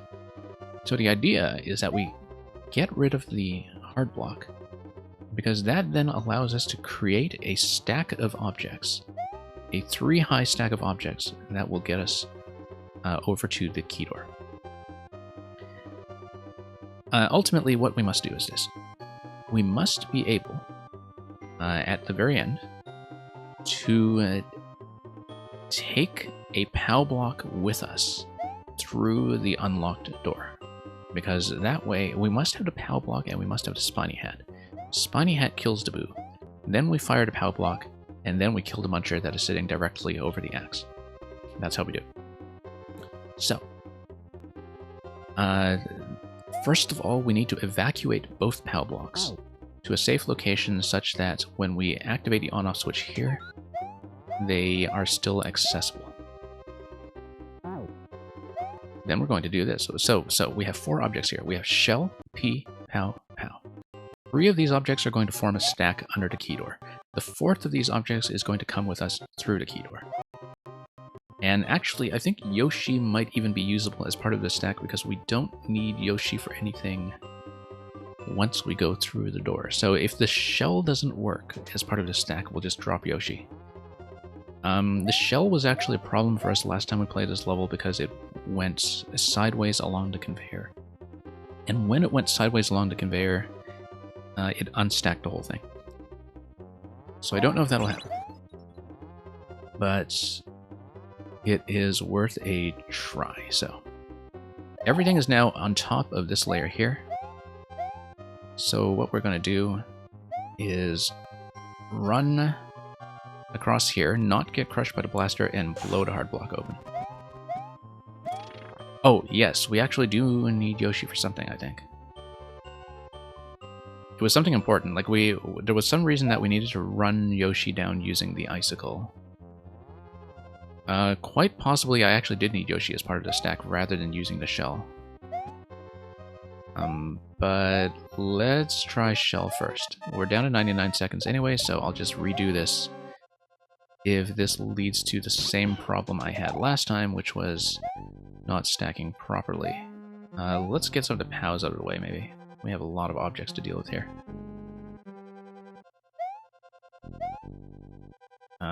Let's make sure that's accessible. Okay. And then we're just going to drop these one at a time. So yeah, when a shell drops like that, I don't know if things are properly stackable, but it has to go shell and then P. Oh geez, the P is in such an inconvenient location now. We may have blown this attempt anyway. Let me see if the POW stacks on top of the shell then. But the stack should be... terrible. Okay, Yoshi was getting in the way. So this will be kind of a blown attempt, but...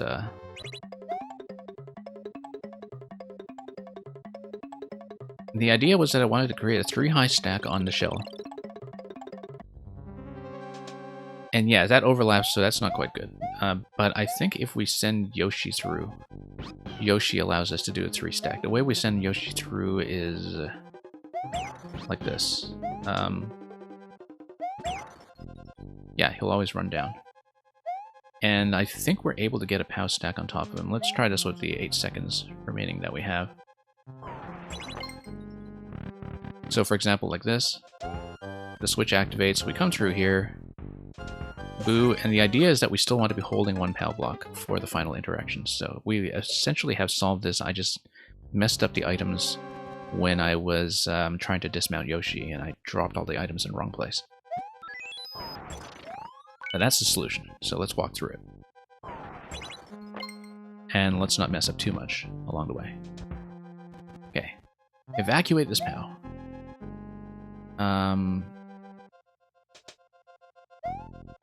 Do the top coin with the shell.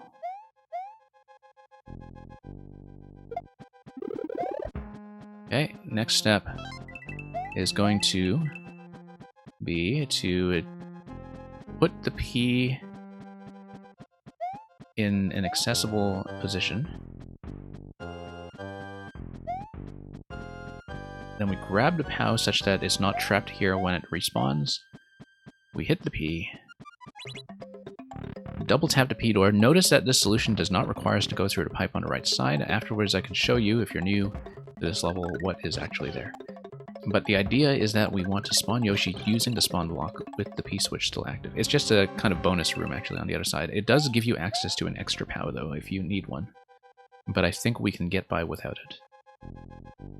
Okay, so now the interaction is POW must blow up before P, which means that E goes first on the stack. POW goes second on the stack. Drop. There we go. Take the shell down for the bottom right coin. POW is going to hit. Grab the coin. He is going to hit.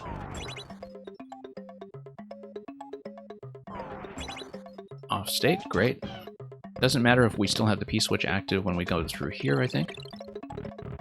It no longer matters because, of course, we don't have the coins for the spawn block anymore. Spiny hat.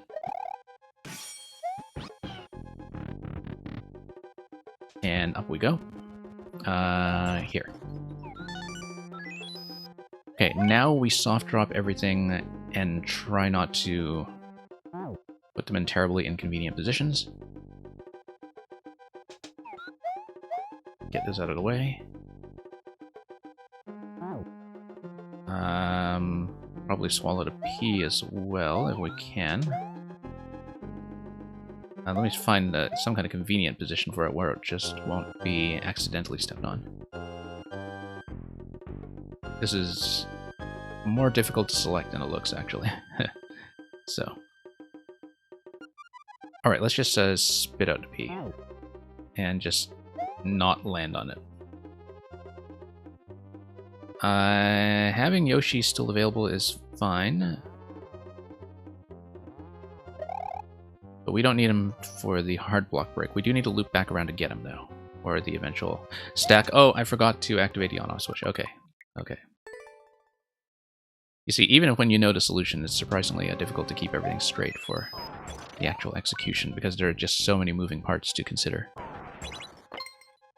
So, let's try to get a clean attempt in here. It'll just take a little bit of practice. And who knows, I mean, we're not necessarily expecting the speed record here, but we'll get a fairly straightforward result.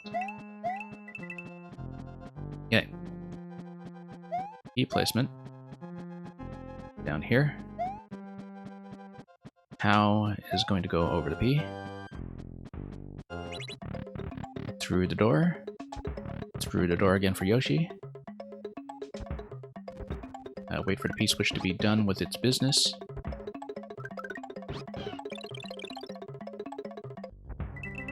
And then the P POW stack. Okay, P. POW. Drop. That is a slightly time-sensitive element over there, but we will deal with it. Okay, shell down here. Okay. And that gives us enough time to grab Yoshi and Spiny helmet.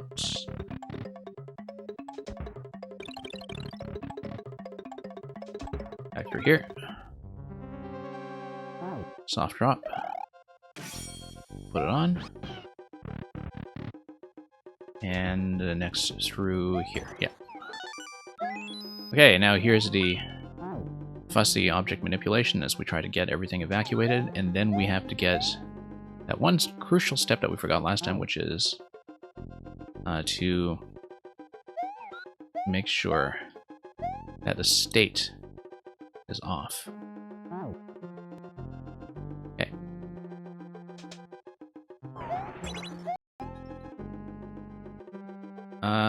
Yeah, sure, let's leave Yoshi in this location. Let's try not to blow this up. There we go. Close that gate. So, here's the stack that we're going to do. Yoshi is going to go first, so we don't have the risk of any P activation. It'll be Yoshi, P, Pow. That's what we're going to try.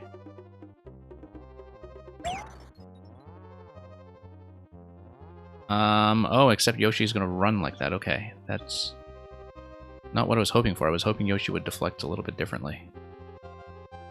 I don't know, then, if we can still get the stack to work. Yes, we can. P is just going to sit there comfortably. Wonderfully. Okay. Next thing you have to note is that... yes, the state will be off when we go through the door. And it must be off. Otherwise, we can't move beyond that. So the icicle must drop. We go through the door immediately upon the on-off activation while holding the POW. Like that. We come through here. Boo dies. Muncher dies. And we win.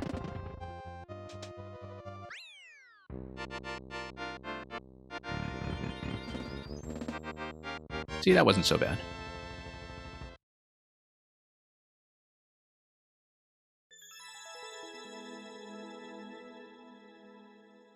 And, yeah, about 40 seconds from the record.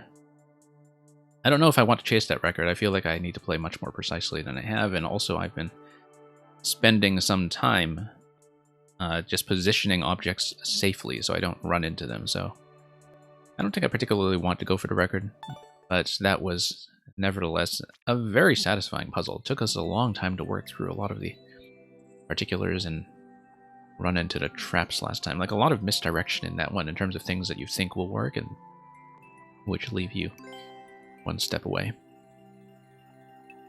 How? How? I kind of want to point my translation engine at this message here just to see what it says. Just give me a moment. We'll find out in just a moment. According to machine translation, which is going to come with its various caveats.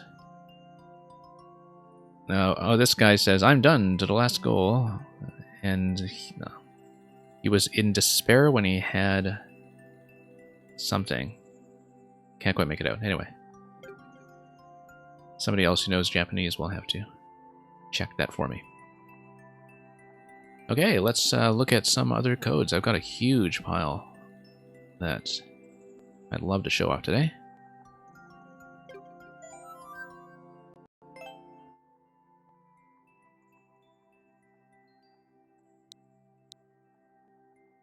Okay, so this is a set that I had meant to get through. It's by Derflo, who has been coming to the stream every now and then, and who apparently had a one-screen puzzle world. So we'll just take a look at that and see how we do with it. And hey, Glitch, welcome. Yeah, I know it's late for most people in NA, but I do appreciate you dropping by anyway. I believe it is the Super World, so we'll just dive in and see if they are actually the puzzles that were advertised.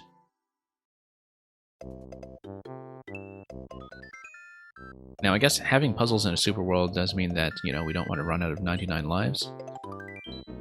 And even so, that will hopefully not kick us out too far if it's just one Yoshi, one POW, and one screen, and reaching the goal without taking damage.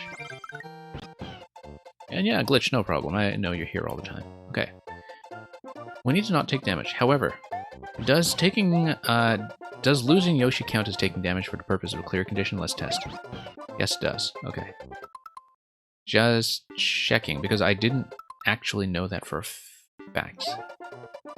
Looks like we will eventually have to go grab a POW over here. I mean, obviously, we're not going to do, you know... Wait a minute. No, you gotta be kidding. It is the introductory puzzle, I guess. So if the doors are just resets, then literally this is just something to teach you to use the upward tongue. And also to teach you that being dismounted does in fact fail the clear condition, which I suspected was the case. Hey, Natcat, welcome. Yeah, Natcat, I don't know if you were here for the huge Japanese one screen we did last week, but I did just show off the solution to that a few minutes ago. Okay, one Yoshi, one POW, one screen. Very simple. It's an introduction. Let's see if this escalates. We have a choice. And I choose you. Weren't here for that? Ah, yeah, that's fine. I'll probably be passing the code around because it was passed to me in the first place as a recommendation, and I was very happy with it. Even if we did spend a long time a few days ago missing the obvious about it. So we need to collect a single 50 coin that is on the top right. And the munchers are in the way, but a POW would, I think, drop the coin off the track. We don't know what's in either of the question blocks, and the question block under the trampoline looks like it would launch something. We also don't know what the thwomp elevator is about. It would allow us to spin jump. Let's just check some blocks just to see what they're going to do for us, because right now that's hidden information. Okay, POW. POW is going to go up, so ideally we want the POW to go down, and one-way panel would prevent us from cheesing it like that, I think. However, if we were to just use the spring to... Okay, we can't actually control the height well enough to do that. I was hoping to use the spring to get on top of the jump block, but then we don't have a safe way to get back down, if I'm not mistaken. Whoops, let's not do that.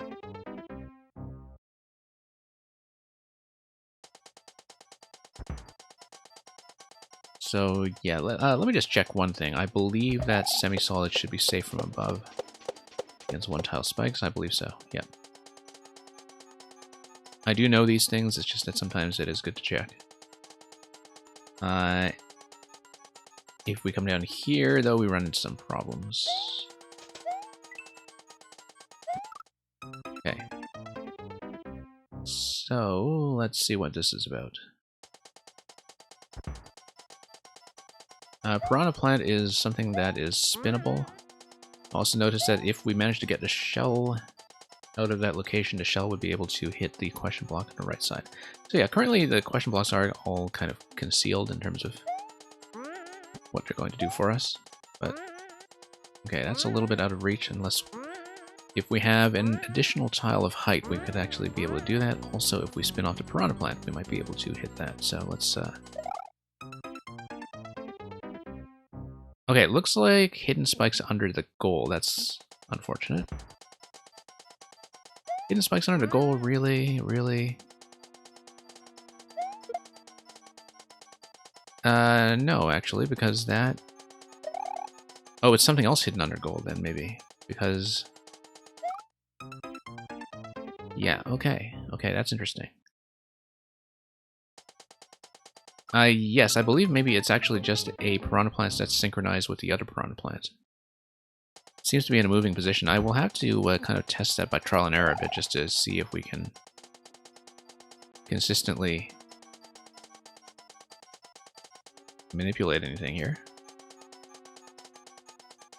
Like we bump it up. Yeah, it's totally a Piranha Plant. Okay. Just checking. It does mean that we can try to get on top. I was trying to spin jump on top of that thing, and it Seems like I nudged against something like a hidden platform that would prevent me from doing much with it. Yeah, you see? So it actually is on top of a semi-solid or something. Okay. Shell there gives me an on-off. P would do what? P would drop the Koopa, assuming that these yellow blocks are empty. But also block the Koopa up top. The other thing too is that up throw on the P switch should be able to get me this guy. Except that doesn't do anything for me, okay.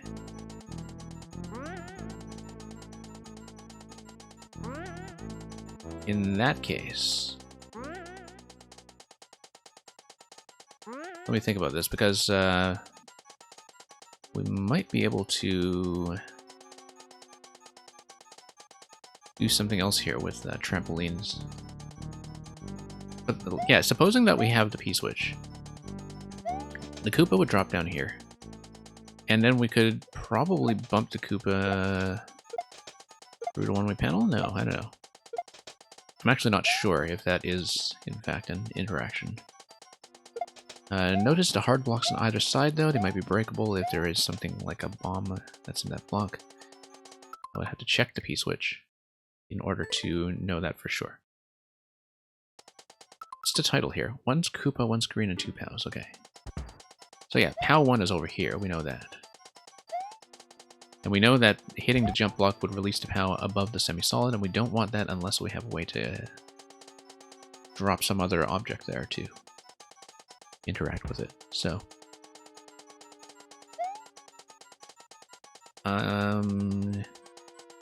yeah. POW would also drop the coin that is on the top left here. I don't know why that's relevant yet, but we'll have to find that out. I'm not really that fond of the piranha that's kind of hidden here, but you know, we'll make do. Yeah, because there is like a cloud and piranha, I think. That's what's going on.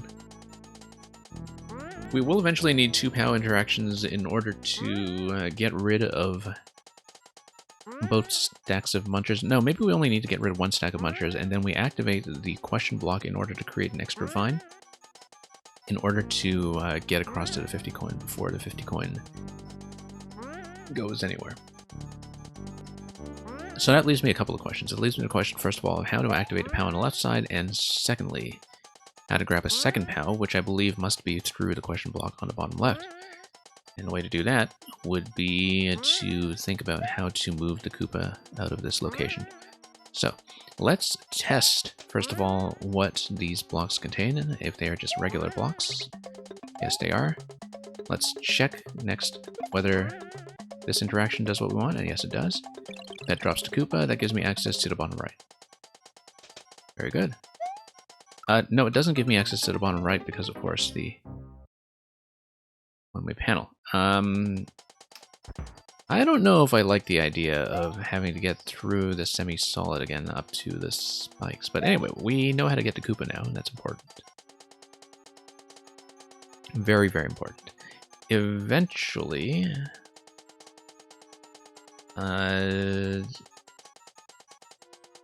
yeah, we'll need to figure out how to activate the POW on the top left, or how to drop the POW. So for example, if we somehow have something land on top of the top left. Anyway, let's do this again. Whoops. Yeah, once again, bit of a visibility issue there. But we'll deal with it.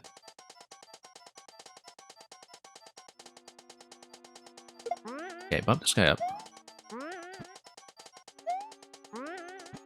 Bump that. Get the P. Hit the P, hit the Koopa. And so far this stuff seems right. It really does seem correct in terms of what I'm supposed to do. The issue is getting out of that and not hitting the spikes along the way. Ah, you know what? We can just spring this guy again, actually. The trap is meant to prevent you, I think, from trying to get in there yourself. And we should be able to do it this way. It is a little dependent on position. And then the Koopa is trapped here by the one-way panel, which is great. Okay, and that gives me a 1 POW. We shouldn't need the second POW, I think.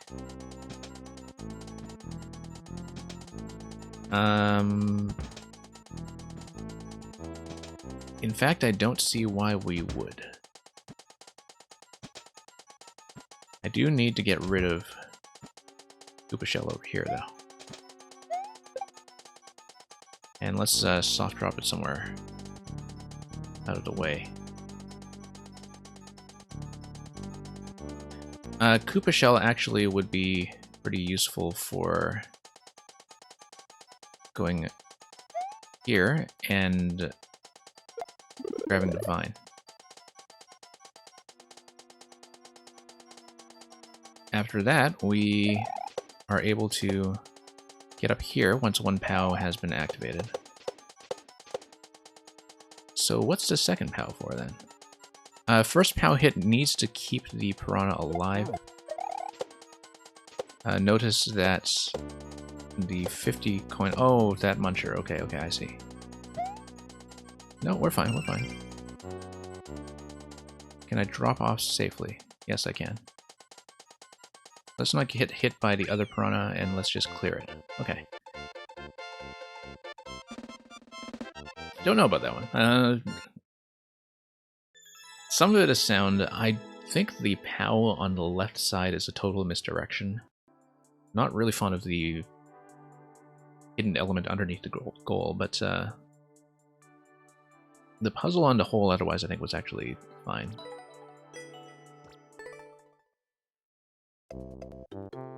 There were some, you know, elements that seemed like they did require that little bit of trial and error and guesswork just to sort out what was going on the screen, but...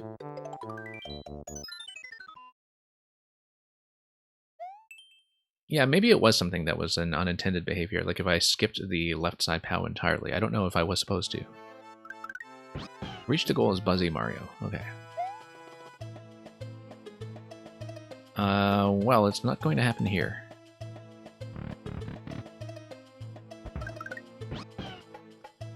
Okay, Buzzy Shell is on top left. Buzzy Shell is by a door that would be accessible by kind of standing on the edge of the semi-solid.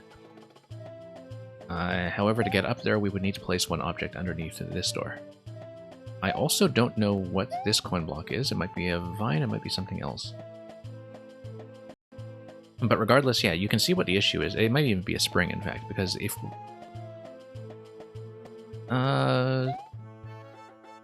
we'll have to think about that. Currently, the issue is we need to get something... Oh, I see. So if we have a bomb or something, for instance, we can drop it over here and it would spring all the way up and then hit the hard block. Something is going to come out of the blue pipe with a change in on-off state. We don't know what it is yet. We have to find out. It is a bomb. Okay.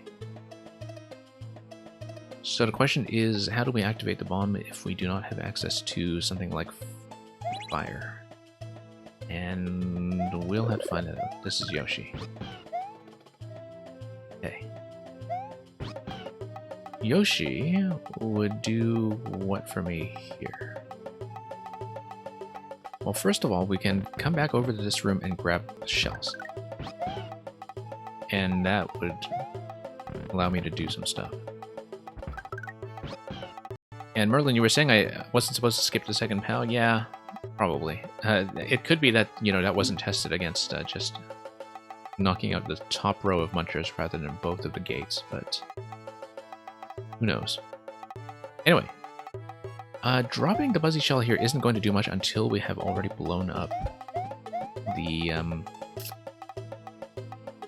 hard block up there with fire. So the thing is, do I have anything that would allow me to shoot fire? And I don't see it, unless we have A, a red Yoshi spawn, or B, something that spawns a fireable object. So let's try this. There you go, that's fire. Great. So that's pretty simple from here. We just grab the fire and then... Whoops. Come on, Putaboo. Come on, Putaboo. There we go. Okay, that's pretty straightforward, actually. We just have the bomb. Hard block is going to stay destroyed even if we reload, but we should figure out what this is going to be about. Okay, there's a key. Now we soft drop the POW. Soft drop the POW allows us to come over here. And that allows us to grab the Buzzy Shell. No, I needed Yoshi in order to jump up. Okay, okay. So I am, in fact, locked. Okay. I just needed to take Yoshi through the door, and that should have been obvious to me. In fact, because of the drop position there, so... Might as well just grab this manually. I don't see why not. Well, other than accuracy issues, of course.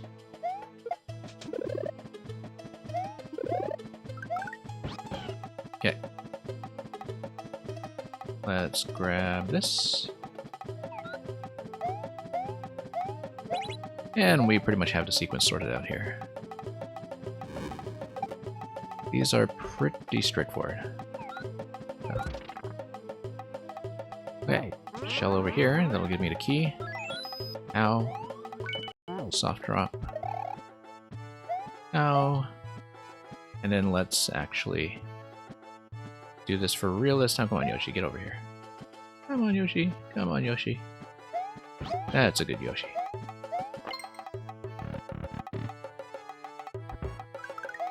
Okay.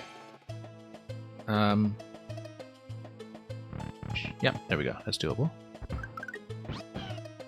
And that's it.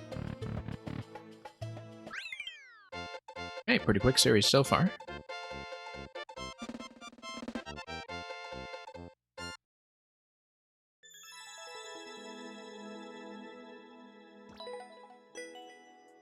Not exactly hitting the record time there, but thank you for the GG.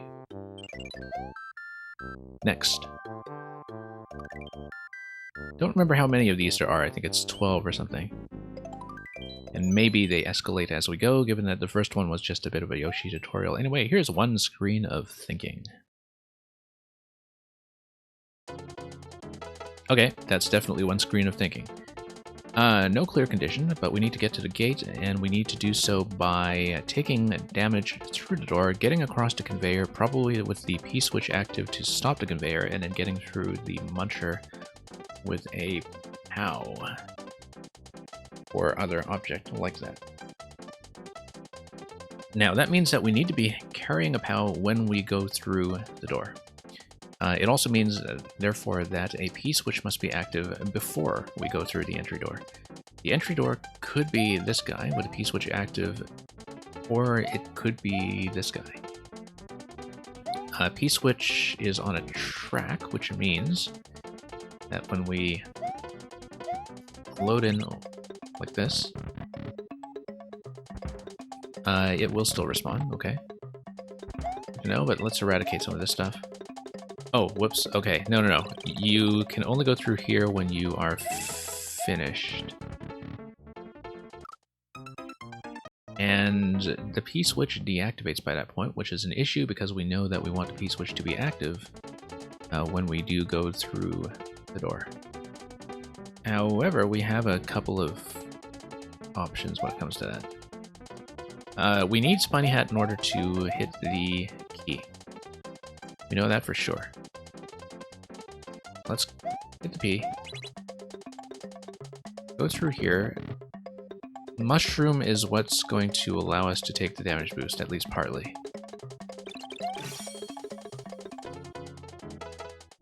Interesting coin protection around the door here. I don't know what it's good for, really. And whether we need it for anything, I don't think so. Oh, I see. We can only go through the right side once because when you do that... Ah, no, I see what the lock is for. It's to guarantee that the P-switch deactivates before you can come back here. That guarantees that you take out the coin and therefore the right side of the room is only usable once. Which means that if we grab the key at this point, we don't have a way to get back over unless we have something like a P and POW stack, which we will do. Let's grab the P. And yeah, the conveyor belt maintains the stack.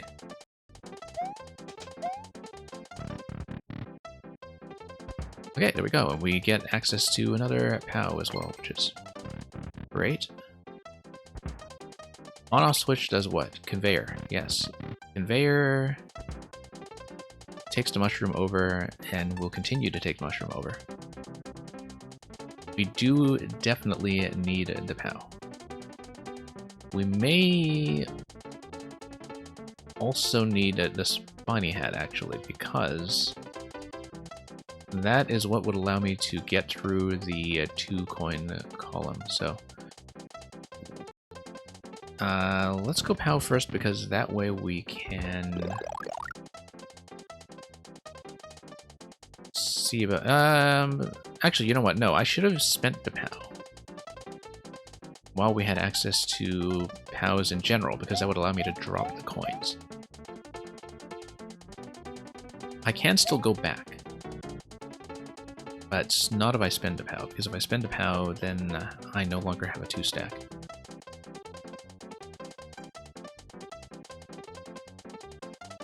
So I think I have to restart this, but...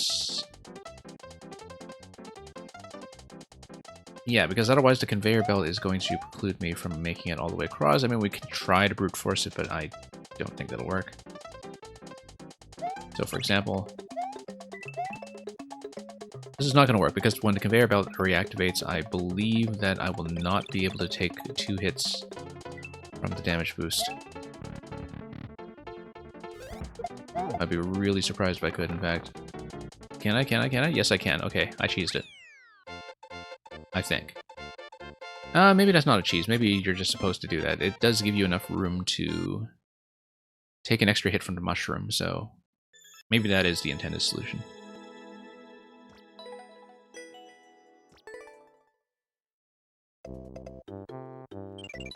I was wondering about that, though. It kind of felt like... yeah, maybe I just didn't budget for the fact that I would be able to take the extra hit from the mushroom, because I hadn't considered it as a central part of the puzzle earlier on. We don't really need to play the baseball game. For one-screen puzzles. Let's see what the castle puzzle is all about. Spiky escape room. Okay. What have we got here? We have ignited bombs that come out of a blaster. We have no clear condition. We have the axe, which is reachable if we actually just fire a spiny hat against the block. So why don't we just do that? What is the thing that prevents us from doing that? Oh, the fact that we just have to wear the spiny hat. Okay, yeah. Is there a way to reload into this room? Only if we have bombs blowing up the blocks. Mushroom would give me access to this, but only if we do the loop up top. Which I can do if I have some way to place a spiny that would allow me to do a high spin jump up above it. So, then the question is, how do we manipulate bombs, and how do we get up to the mushroom? Well, actually no, we can break this open with a hard block. That may or may not spawn something, in fact, given that we don't have a way to get up to it in terms of platform stacking. And indeed, being able to leave this zone and come back will be good, because it allows me to get a second spiny hat when I come in. Yeah, cloud, okay. Cloud gives me mushroom. Whoops. Yeah, I was not supposed to lose that yet, obviously, but let's just do the puzzle and see. Yeah, and I actually do have to ride the cloud through, I think. Oh, okay. Let's see. If I ride the cloud through, I wonder if that's enough to take me through here. Maybe. Let's think about that. I kind of suspect I would collide with that location, though, so maybe not. So we'd have to think about how to get out of there with the mushroom. Then. If there's a way to drop the donut blocks, or... Now, the mushroom is mainly useful for this gate over here. We also still don't know what comes out through the jump block, or note block, I guess, in the center of that segment. So... Generally don't know what these spinies are for either, other than just a little bit of an extra pain point of difficulty, perhaps. I do want to see if this will work. Let's... Oh, interesting. That's if you're on the cloud, you cannot really activate the donut blocks. However, you can do this. Yeah, there we go. Great. I don't think I was totally clear on whether or not that would work with the cloud. I didn't know that 100%, but now we do. Did not expect that. But maybe we won't need the spiny hat at the end of this segment, so... What's that going to drop for me? Feather, great. Cape Feather will do it. And that's going to be it.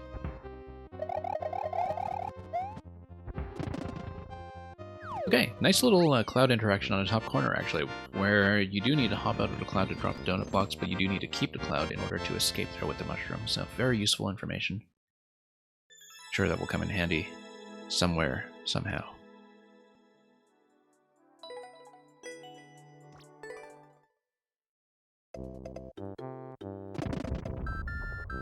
Okay, here we are. These are going by quickly, we can do some more.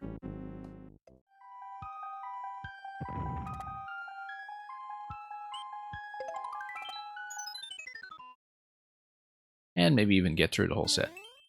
Here's keys, key doors, and some blocks. Okay, well, that's definitely keys, key doors, and some blocks. These tell me that they both contain POWs. That's important information. Notice that jumping on top of this would trap me in that location unless I've broken this block first.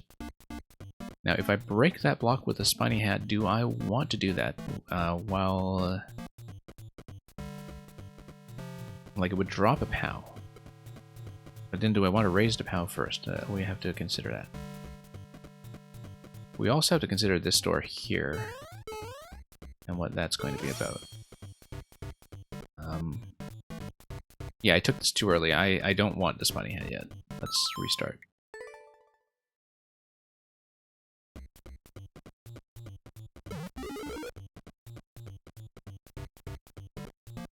Ah, okay. I see. This is potentially an issue. Bumping that will kill the POW immediately. But I can't bump this guy yet. Like, if I bump this guy, the block will be destroyed. I need to pop the POW first, though. Oh, look. Semi-solid is death. Okay.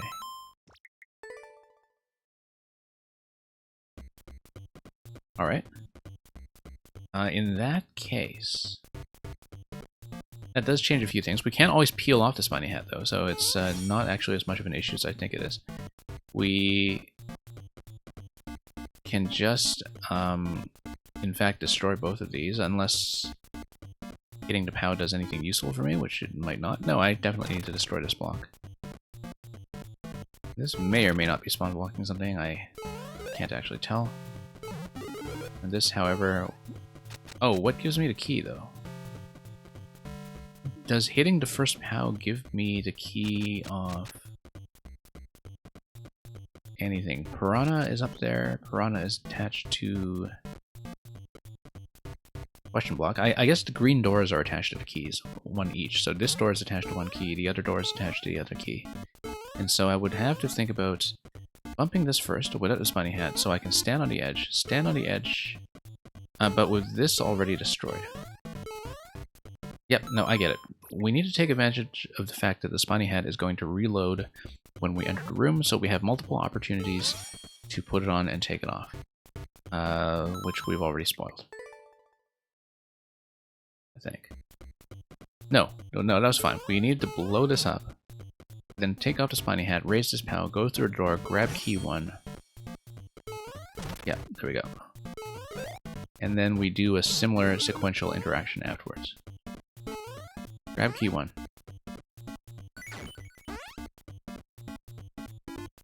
Okay, easy. We hit the spiny hat, blow this up, take damage, and that allows me to go through this door. And I needed to do that, and I would not have had a chance to reacquire the first spiny hat, which is okay because we have access to the second one here. Now the objective is to do what? Question block raises a piranha. Why on earth would we want to do that? I don't know. Because the piranha would allow us to take damage.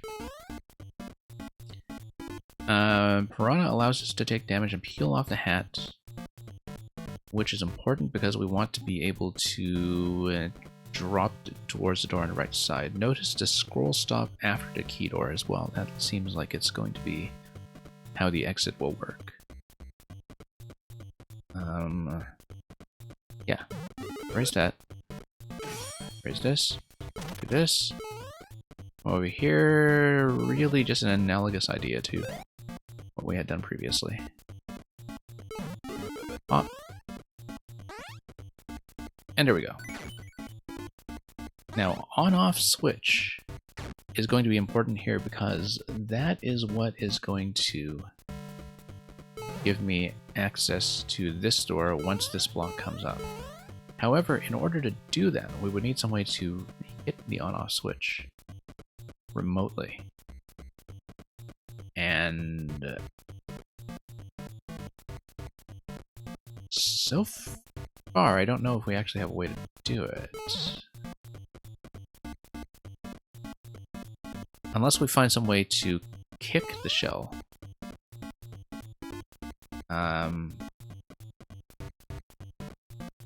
Yeah, we need to toggle this, obviously, but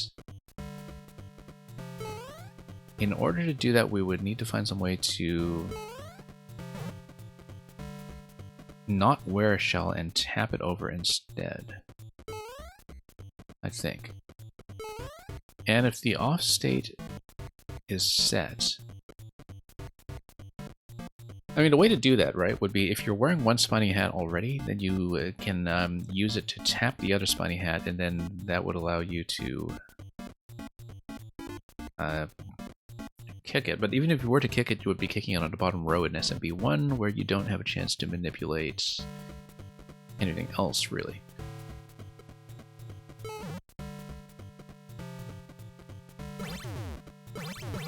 So yeah, for example, you do that. We ultimately want to stand on this block.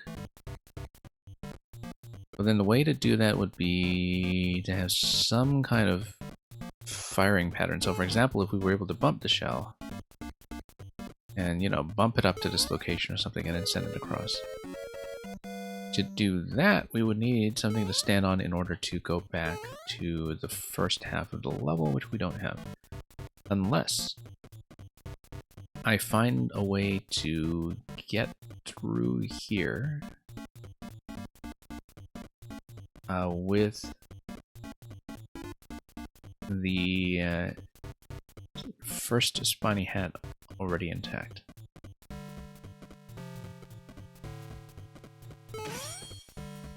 I don't know about that. Yeah, I feel like we have blown this attempt then. That's the case. Oh, however, no. We can always blow this up and then take damage and then drop through. Yeah, no, we've got it. Except right now we don't have a damage source anymore. Because the piranha has already been used. That's okay, we don't need that. We can get through here just fine. Okay, just missing the obvious. Once again, hey, Terminator, it's been a long time. Welcome back. Hope you're doing well. Whoops. Ah, no, I messed that up. And yes, Terminator, I was off for several months, but I am indeed back. Is the scroll ever going to break here? Something is activating on the other side, like a thwomp, and is not actually breaking this location. I wonder if I just broke something in the mechanism. That doesn't seem right, because I can't actually see what I'm interacting with over there. I feel like that is the solution, but that the thwomp is supposed to do a scroll break on a bomb or something, and by something I did earlier, I must have accidentally broken that mechanism and disabled it. But anyway, we know the solution up to that point. Tap, tap. So yeah, Terminator, I don't know if you are still mostly making sword escort levels or if you have branched out from there, but I certainly hope that everything has been going well. Tap. And up. There we go.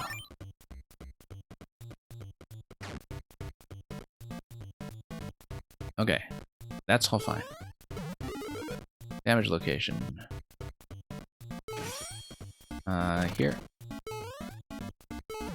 Here. Here. Second key. Yeah, maybe something about the door mechanism just broke when we double tapped the door the way I did it just now. So let me see here. Because it certainly felt like it was a thwomp bomb mechanism on the other side.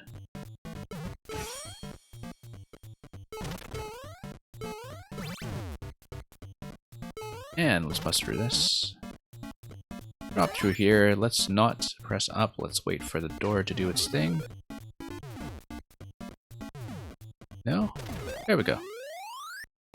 Yeah, thought it was a thwomping bomb. I guess we accidentally killed the bomb without blowing up the blocks the first time by re-entering the door, and then that broke the mechanism and it did not come back. Maybe. Huh. Strange.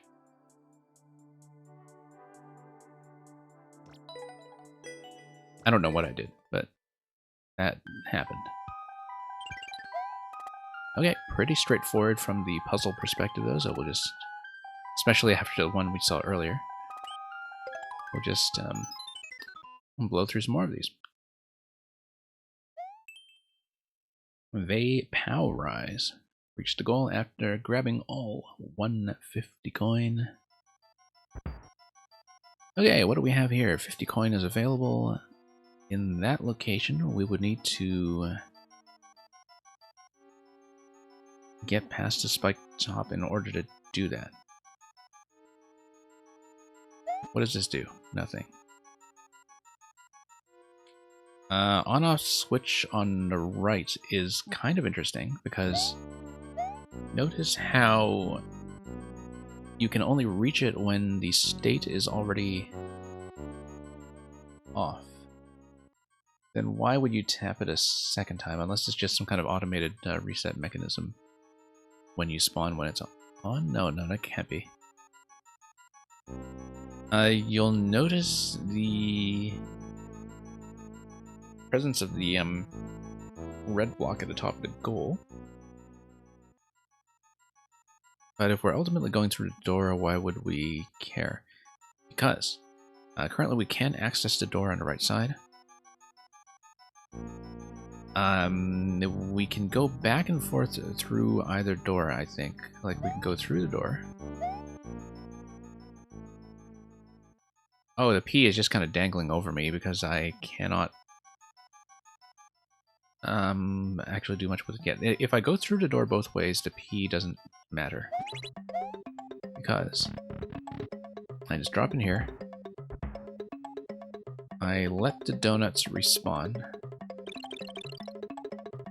after grabbing the coin, and I just grab the P again. Tap the P, and oh.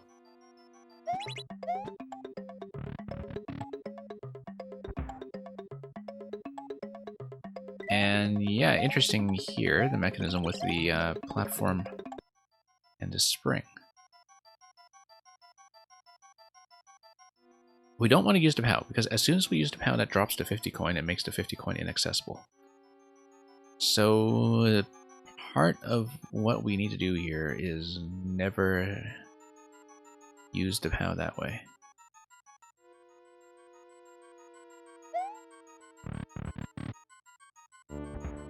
Okay, so we're through here. We're through here. Yeah, interesting spring mechanism overall. Yeah, I guess that would actually just be from... Hang on. Once again, dropping it how? Not sure. Yeah, that's the thing, is that there's some concealment going on under the goal as well, and I don't necessarily know what that... But, however, tapping the P-switch allows me to lower this location here, which then allows me to drop the POW softly here. And that allows me to move across. It will destroy the POW. But it will give me access to the 50 coin, I think, as long as I get rid of the Spiny, which... or the Spike Top, rather. And I think I need the spring... Oh, I see, okay, because when you tap the on-off, the second POW winds up in this location and becomes inaccessible. And yeah, Terminator, thanks for the code. I don't know if I'll get to it today. We are currently running a puzzle Superworld, so it'll depend on whether we have time at the end of that. It is like a puzzle level, though, as opposed to like a platform sword dodging level or something. I may be able to pull it up for a bit. Ah, you finished the Living on the Edge series. Okay, great. Yeah, that seemed to be quite a large set of variations on that concept. Okay, I may have stuck myself here because I no longer have access to the spring or to anything else that would get me up on this location.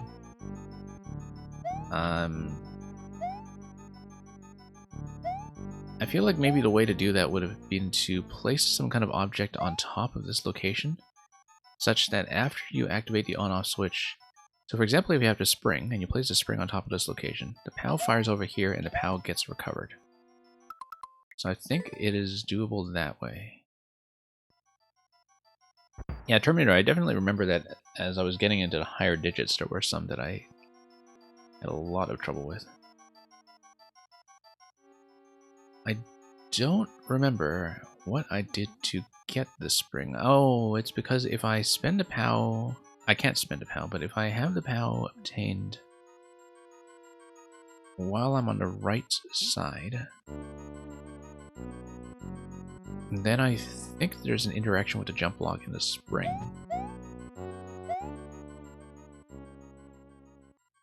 Anyway, let's do this bit once again, just to make sure I understand.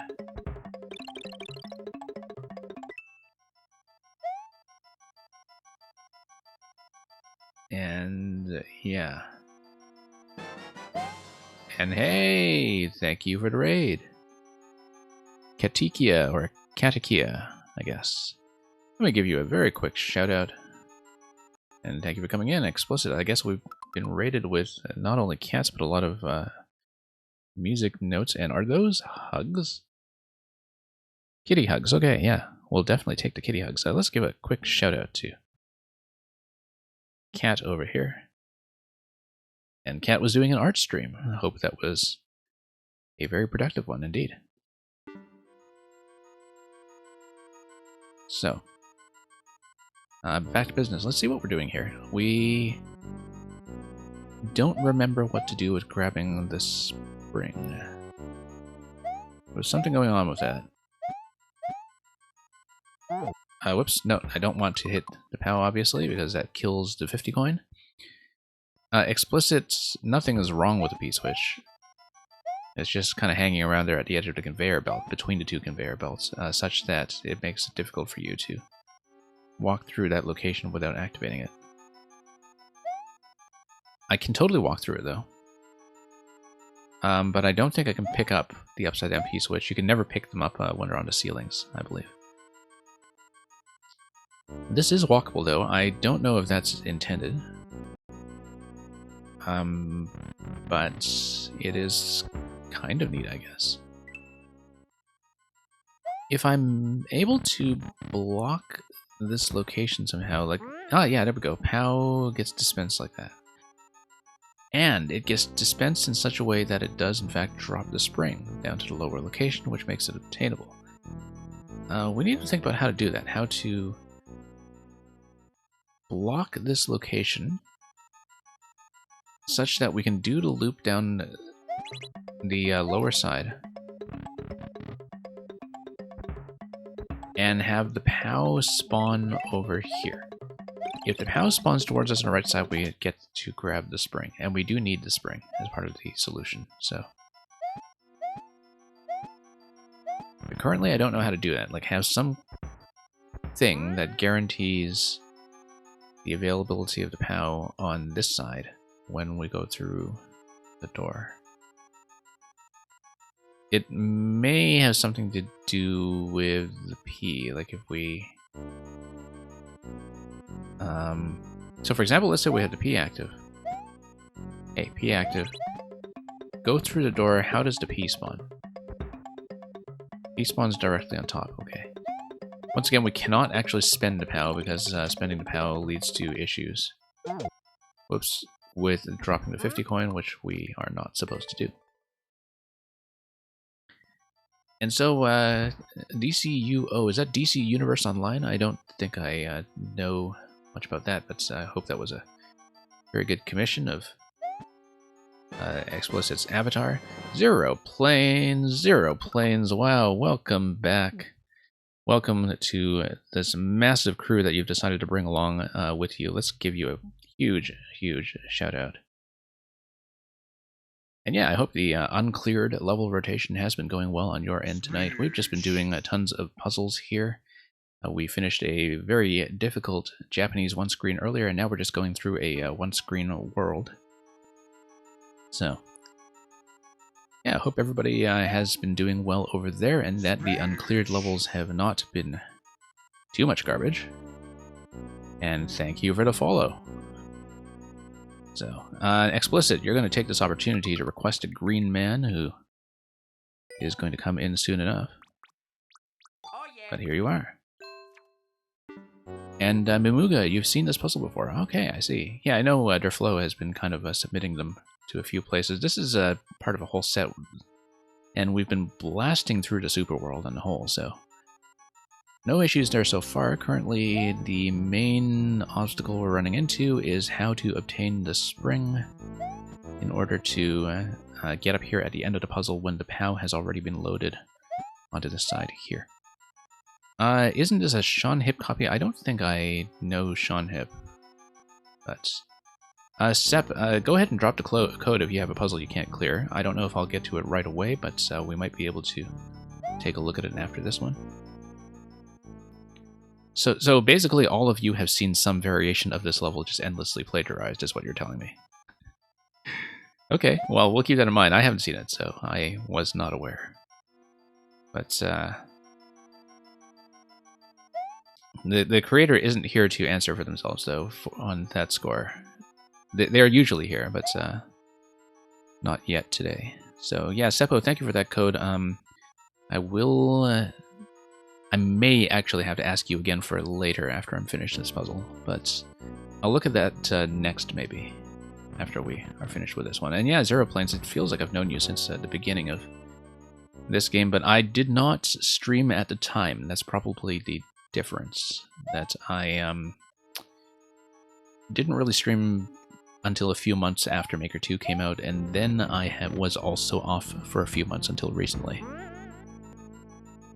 Anyway, so we know that being on the right side and dropping the POW this way will give me the spring, but we don't know yet how to obstruct this when we go through the door, and so that's still kind of a prevailing issue. We know that activating a P-switch will give us this whole series of interactions down here, but the on-off switch obstructs us from getting through the door, and we also don't have the relevant item for getting up to this location afterwards. So, I sound like the walkthrough guy. I'm sure I do. That's generally how I play puzzles, though, is I do playtest for a lot of people, and so it's generally useful to puzzle makers, or so they tell me, to actually hear my thought process when it comes to which elements I'm noticing along the way. So, that's just how things work. Okay. Yeah, so far, not really seeing the solution to the spring problem. I also know that after the on-off, that traps the POW in this location and prevents me from going through the door. I do know that I probably will have to eliminate the coins at some point anyway, so I do need to get rid of this passage. Quite possibly, I need to do something to get rid of the POW while I'm standing in this location here. So I need to destroy the POW somehow without throwing it. The only way I've seen to destroy the POW so far is to use the on-off blocks. Like these on-off blocks, for instance, except of course I can't place anything here when I'm on this side. And yeah, Green Heroes, you usually look at a level backward. We've got most of the steps in. The one step we don't have is obtaining the spring over here. Like, it has to be pushed down by the jump block, or the note block, but it can only get pushed down in that fashion if the POW is coming out of the blaster and falling on it. And the reason we can't spend the POW is, of course, because of the 50 coin up top in the top left. So, we will see what to do with this. And Momuga, you know the answer. Yeah, okay. Right, because, as you said, you had seen it in some form. And Electrodude, yeah, have a good lurk. I'm sure you've got plenty of business to attend to.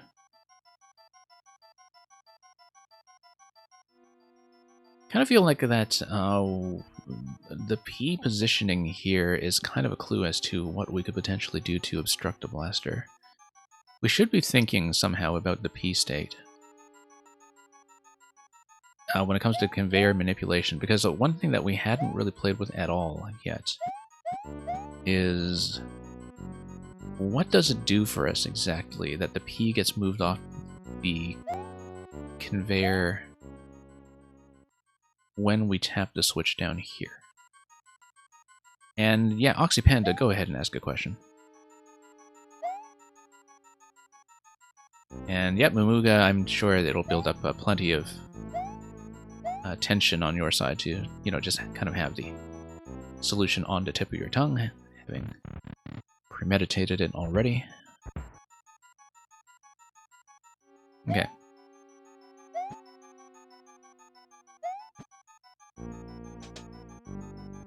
We've tried a couple of different things, but main issue is still, like, you know, what do we do to obstruct the POW? Ideally, what I'm hoping for is that when we have... What is it? Oh, interesting that there's actually implicitly, I think, something else that's bringing the POW up when the blaster is shooting off this side. Although, interestingly enough, I'm obstructed over here on top of the goal. Oh, no. That's just because of the spring coming up and bouncing the POW up the right side. Okay, never mind. So yeah, were I to hit the P... let's see. the P states would do what else for me? It only manipulates the conveyors at this point, unless I'm thinking about the various coins down there.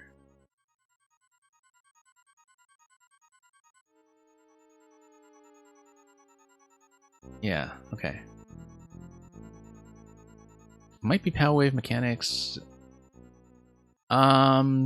Maybe if the idea is that we want to be able to go through the door, you know, and reset our position before the 50 coin actually comes down. Like if you're thinking that we want to, you know, like zip through really quickly while preserving the 50 coin. Not like that, obviously, but I'm not quite seeing it that way, though, because if we have the POW spent at all while we're by the doors, it's still not going to give us the spring in this location over here. And yeah, definitely feel free to ask Mimuga for all of the relevant spoiler content, as long as it is safely concealed from me. I wonder if there's actually a way to just get the P-switch down as well. But we know that if we stop the conveyor... So we have the P-switch on top of a pause conveyor, and we ran out of time, so we didn't actually get to see that.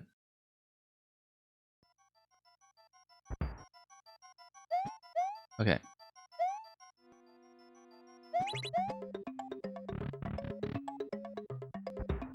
So yeah, P gets frozen on top of the conveyor, and that doesn't actually do anything, because sealing P, I think, is still not obtainable. Whoops, didn't want to do that.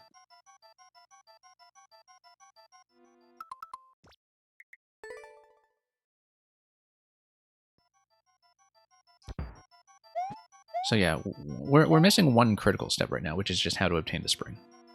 I feel like everything else is in place. Like, we know how the rest of it is going to flow when it comes to unlocking this side and unlocking passage over to the coin while it is still up and running. I think everything is in place. It's just this one step here. One small step for Luigi.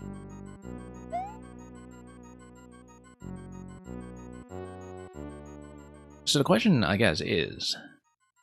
if we want to clear out that entire bottom path, you know, with the P-switch, like, is there any particular disadvantage, I guess, to just clearing out all of this stuff? I don't see it as being the case.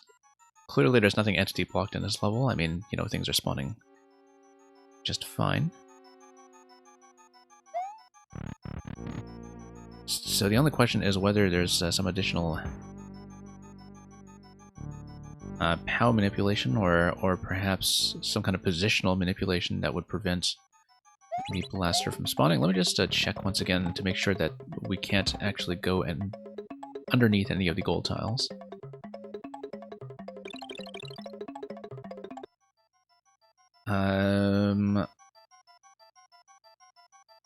Oh, other thing we can do is find some way to have the POW be destroyed.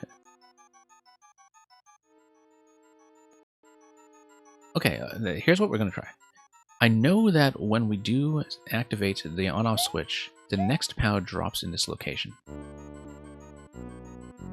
So the question is, after that, is there a way to toggle the POW again, such that the POW in this location gets destroyed by the state change?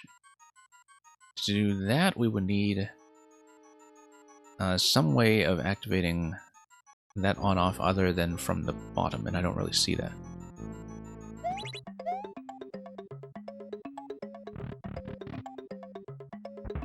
Okay. Can turn blocks destroy a POW?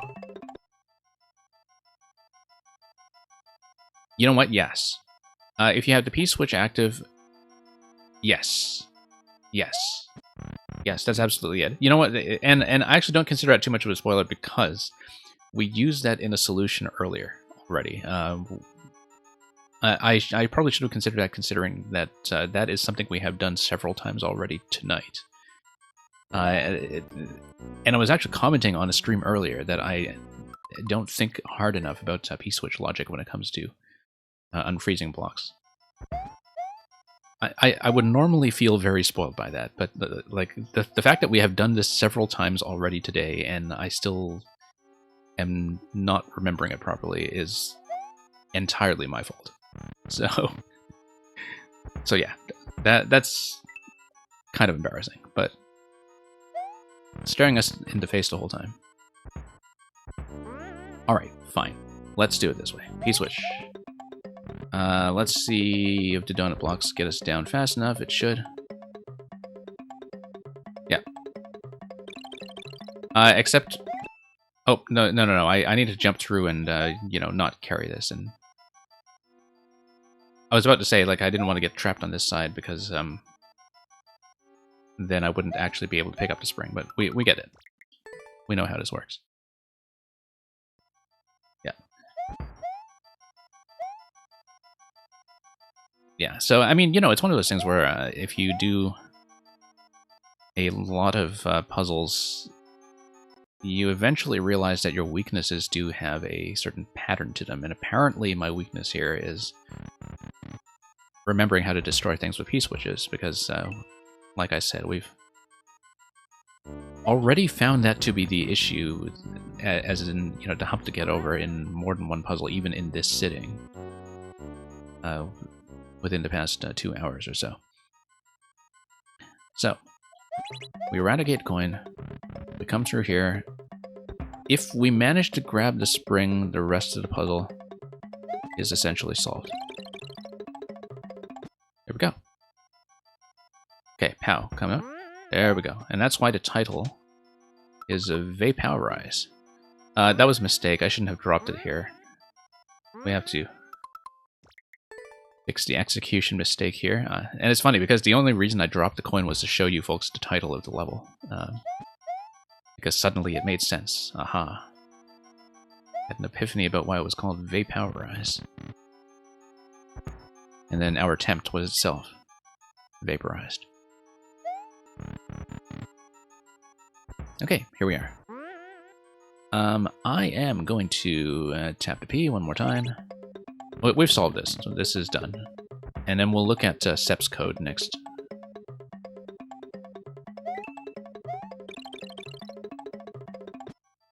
Okay, here we go. Drop that, pick that up. And so yeah, Momuga, you're telling me that this was actually well, somebody plagiarized somebody, apparently, but I don't know. This is part of a whole set that's in this world, though, so I haven't had that issue with this maker previously, since they do come around, so maybe if they're around later, we can bug them about it. Yeah, I haven't played Bear24's World yet. I have been playing a few of Bear24's singles lately, just to kind of scope him out as a maker, because I was kind of way behind on his stuff as well. Okay, so we want to P-switch once again in order to drop through here. Then we do the whole POW interaction, and then we use the spring to get over. Okay. Destroy that. And that POW is inaccessible.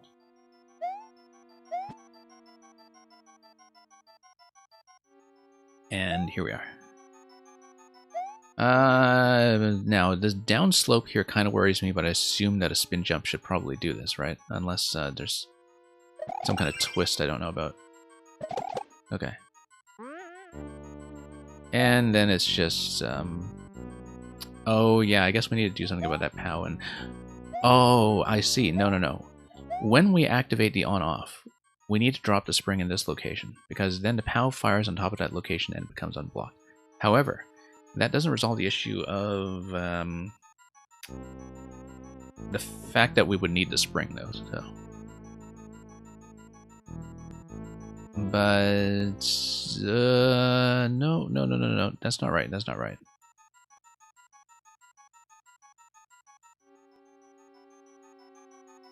We need to rethink this slightly. Yeah. Because if we have an object here obstructing the... Oh, you know what? No. As long as the spring is obstructing the blaster, we're okay, because then no POW fires and blocks us in this position. Okay, that's easy. Just one tiny adjustment. Tiny adjustment. Not a big deal.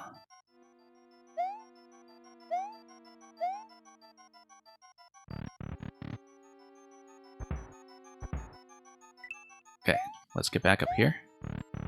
Just to get the donut timing out of the way. And then we'll tap this guy. Come through here. Drop this.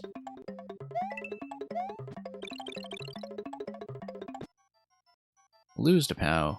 Regain the POW. Gain the spring. Back through here, and here's what we're going to do with a spring placement. Spring placement. Wait a minute. Let's actually grab the POW first. Yeah. Let's move objects out of the way so we can actually see where they're going.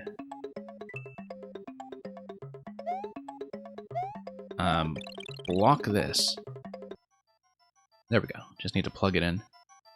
Oh no, that's actually still a problem, because later on when we unplug it, then we just have the same problem with the POW, except, no we don't, because we can just unblock this, put it aside, grab the next POW that shoots before it falls into this location, and that will prevent that from blocking. Okay, yeah, I got it.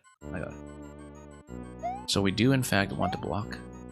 It's just that when we unblock, we need to catch the next POW that comes up from that location. There we go. And, yep, no POW. We stand here, we grab this, and then chuck this. Take the POW out of the way, put it aside safely, and do the spin jump test over here. Seems terribly risky. Yeah, we did it previously. I mean, it's clearly the thing we can do, although I guess one thing you can do, of course, is that if you're not meant to spin jump out of there, you can always just grab the 50 coin and then spin the POW. But then I don't think that would be it, because if you're holding the POW, you wouldn't be able to spin jump over the spike top in the first place. So I think you are supposed to spin jump both ways. It's just that we did it accurately last time, and we did not this time. So, once more into the breach. Down we go. And let's just redo it. And, no, we need to hit the P. Let's remember to actually do that for once. There we go.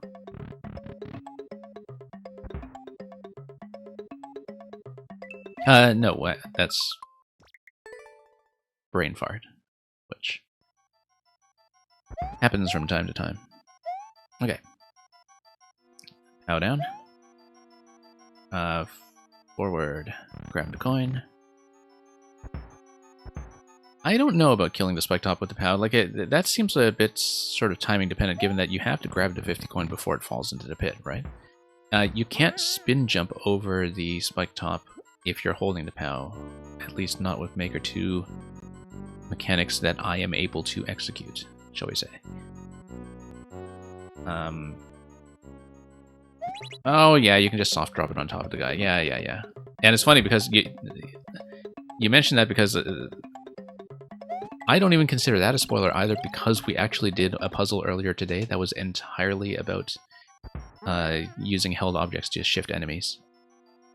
And so once again, I have no excuse for missing stuff that I've already done multiple times. So let's just make excuses for not considering that a spoiler. Alright. Poke this coin. Yeah, I mean, I guess we do have the POW available, so... Block this. Grab the POW. Come up here. This goes down.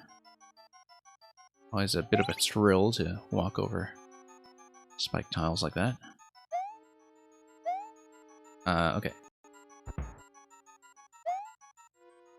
Drop this in this location. Sure, let's do it this way. Yeah, the slope did kind of make me wonder about that earlier. I was actually quite surprised the first time I successfully got out of there with a second spin jump that I was even able to do that. Anyway. And the long national nightmare is over. Actually fairly straightforward. I mean, we do much more complex stuff than that usually on this stream, but I'll check with the maker about what Momuga was kind of saying. Maybe I should put in some kind of no spoiler or backseat tag, but that's okay. I'll just sort of assume that we're going to play fair about this. I'll hold off on a like until I can check what you were telling me about this being copied.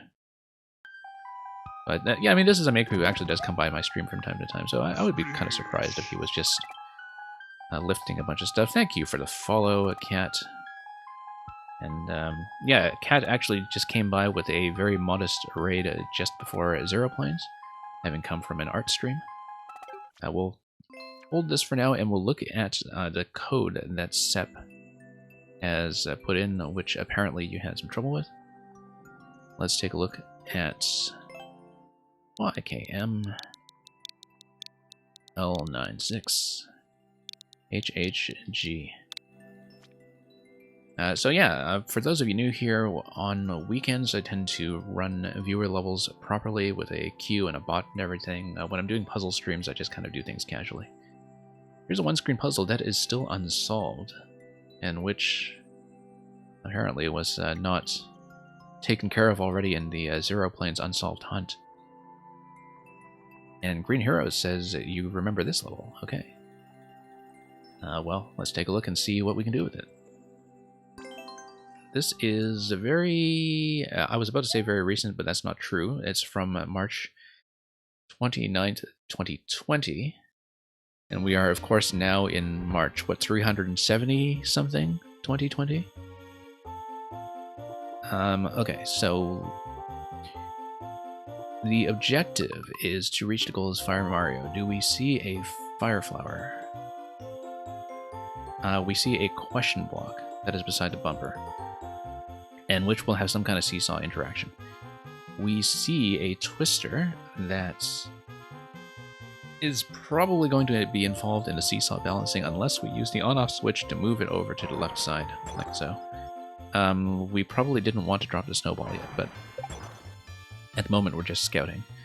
The end of the puzzle will probably in some way involve seesaw manipulation to go through one of the doors and wind up either on top of or on the bottom of the gate. Let's just check some blocks.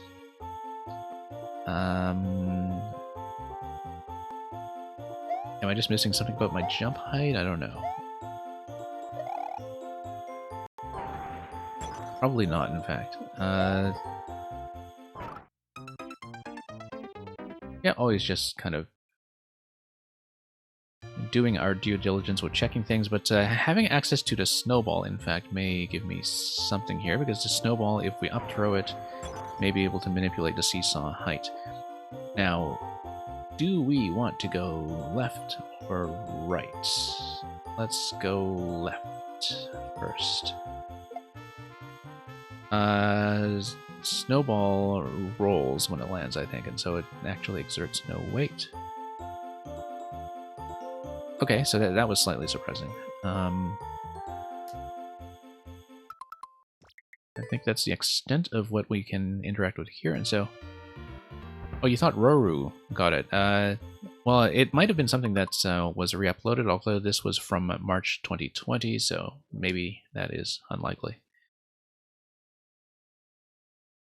So yeah, it looks like the snowball is going to be central to this somehow, and that we need to understand what the snowball interactions are when we do things like an up throw into a seesaw. And so, you know, some of that stuff we'll just need to figure out as we go. Whoops. I did want to catch that.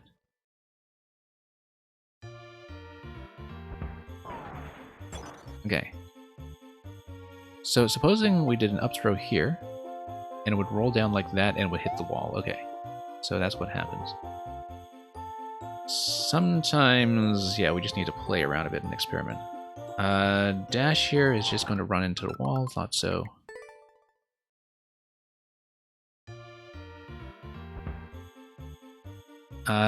Mushroom spawns out of the blaster. That's interesting because it implies to me that if I start and stand to the left, mushroom should come out this way. That will allow me to go up. Okay, that's the trick. Kind of a hidden thing where, you know, you have to see it and reload, basically, if you don't know that that's what's going to happen. Key door over here looks definitely like it's exit only. Unless the blaster and the donut block drop off first, because in that case...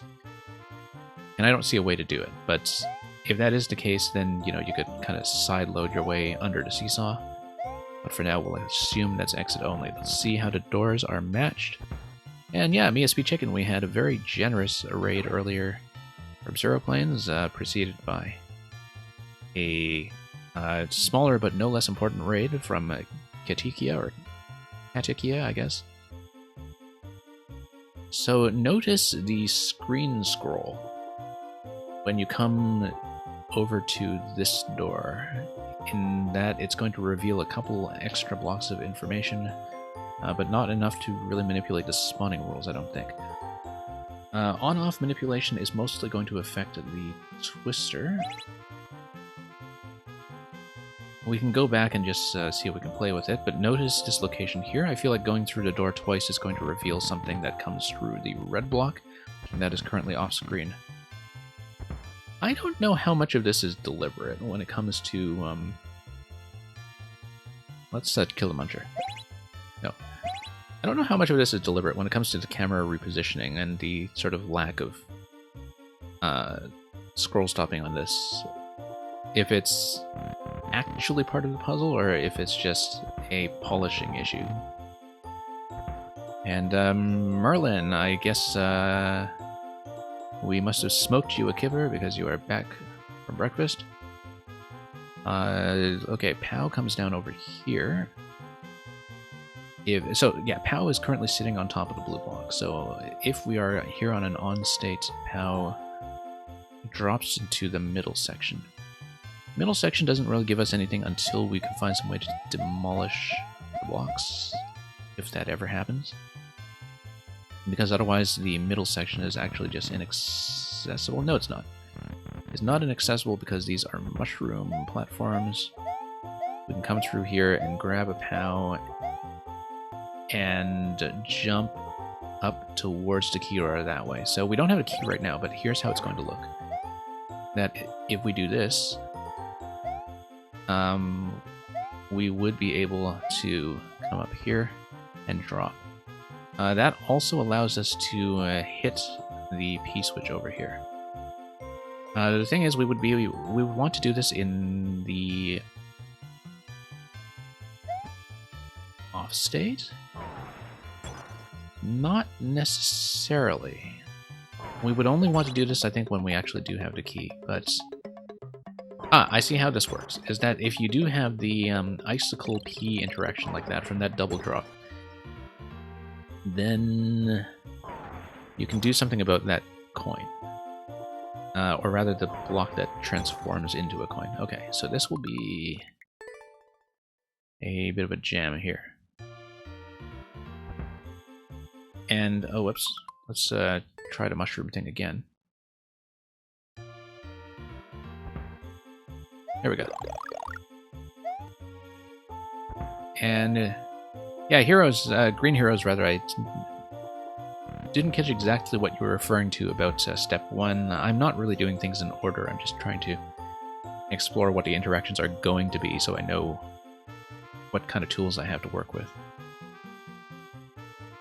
So yeah, obviously if we have the off state going into the P-switch interaction, that's not going to do much for us. We can't really do that whole interaction with the P-switch and the state switch until we have a key, I think. Likeliest culprit so far for actually holding the key appears to be the Snow Pokey, if we have some way to deal with it. Which would likely be something like a POW. We should in fact have tried to spend a POW to see if that were the case. Let's just try it out and see if anything gives us the key. Yes, Snow Pokey holds the key, and it will be using the POW. So, at least we have confirmed that. So yeah, still very much in the early stages of just collecting information. Okay, mushroom is there. Oh, whoops, we missed our opportunity.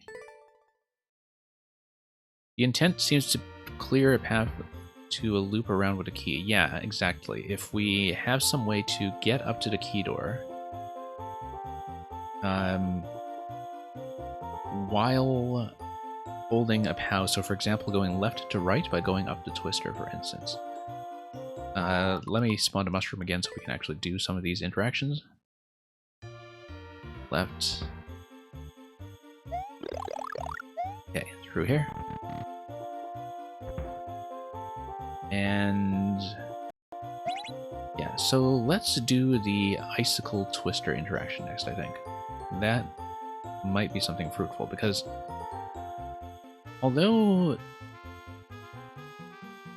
one thing that is possible here is that if we have the key... actually, one thing we can do here is come through this location with the snowball.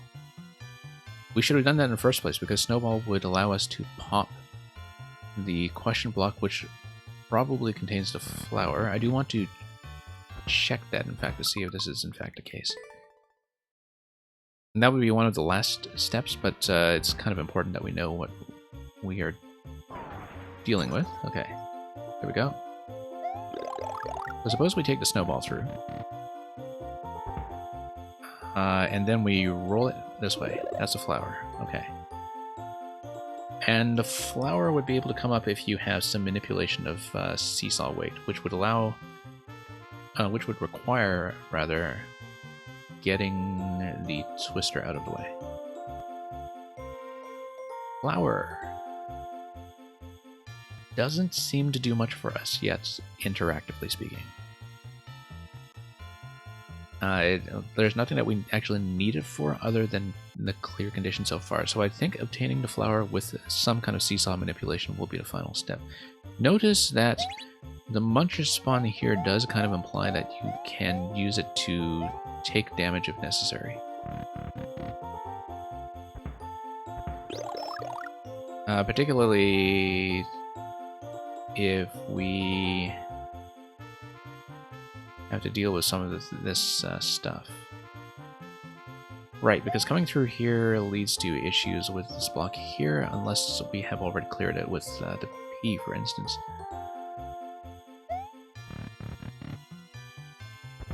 And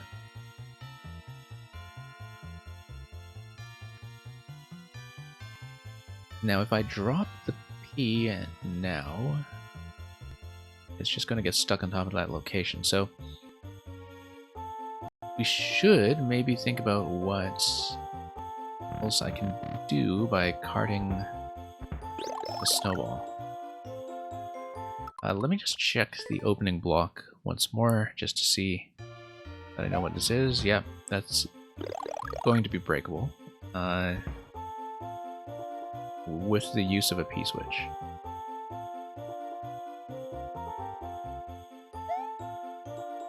Okay, so interestingly enough, okay, the mushroom is not going to be progressive. That's also important information for some reason.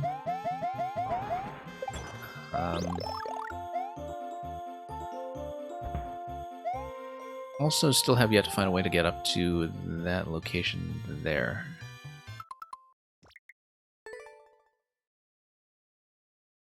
We'll see about this. Okay. Mushroom drops over here. Mushroom gets us across to the on-off switch, which gives us eventually access to the fire flower. One thing we should be asking ourselves is there anything else that I can do with the snowball if we take it to the right side? There is remote activation of the P. That's something that we can do. Whoops. There is also the possibility of rolling the snowball and jumping on it, maybe. Or does it go too fast to do that? Let's test some of this stuff out. So for example, if I were to like, oh, set down a snowball and then do like a jump on top of it. No, you just clip through. I thought so.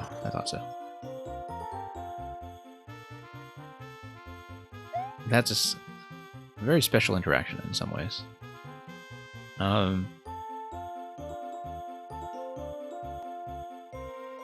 So supposing that we get through here, we would want some kind of P activation to get back through here.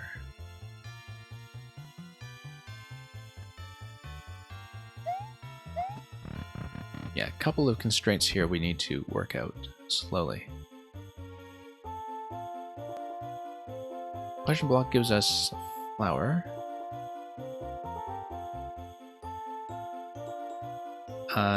Pow gives me what?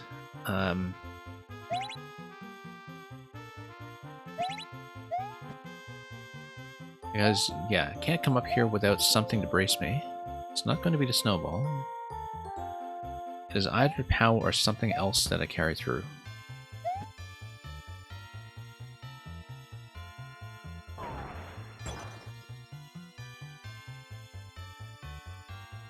And we'll just have to think about this for a moment. The central on-off switch is also one thing that I haven't really dealt with yet. Definitely, it seems like the fact of having the mushroom gate us again on the way back out is a bit of an unaccounted issue right now. Losing the mush is required to go through the gap of the twister. Yeah, I know. Like this gap over here. We actually had another level earlier today that used that, so... Which, of course, is no sign of our ability to remember stuff like that. Let's see what we can do here. Let's go left once again. So, if I go through that door on the right... We need to figure out how to get back out. Like if I go over to the right and I hit the on-off switch, currently that's the only thing I can interact with at all, in fact.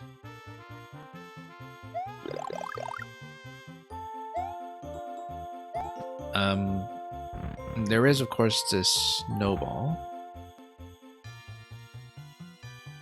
So, for example, if we were to tap this, we came back...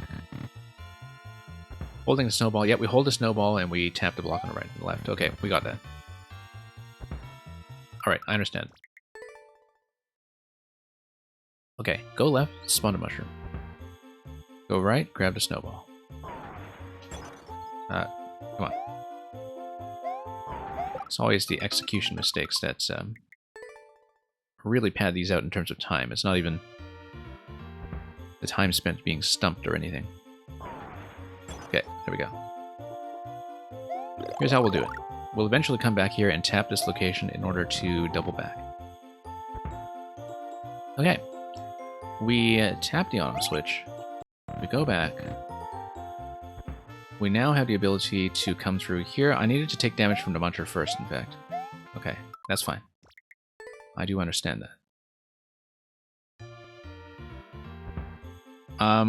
And to tap the muncher, we need to be careful not to destroy the snowball, because we'll be carrying it back and forth the door with us. So, snowball. Snowball, come on. Come on, snowball. Why have you got to be like that? And look at that icicle column right there. With all the death markers from people who are as bad as I am at actually picking up the snowball without slipping off into the abyss. Well, not the abyss, but I guess the hard block. Okay. On-off switch. And when we reload to take damage from the Muncher, and then that gets us down through the gate. Soft drop, Muncher, and through.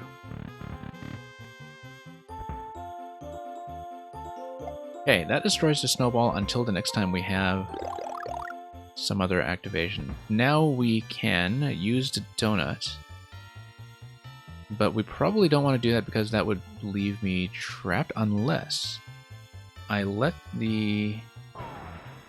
no, actually I would need to carry an object through here, not like this because I've locked myself, and probably do an up throw. From what I'm seeing here. Does the twister actually die to the icicle? Let's time this and see. We can time it depending on our facing direction. I thought it did, but... No, it doesn't. Okay. Just checking. This would obviously be a lock. We needed some kind of item to tap this. Likely... snowball again, but we would first need to figure out how to progress through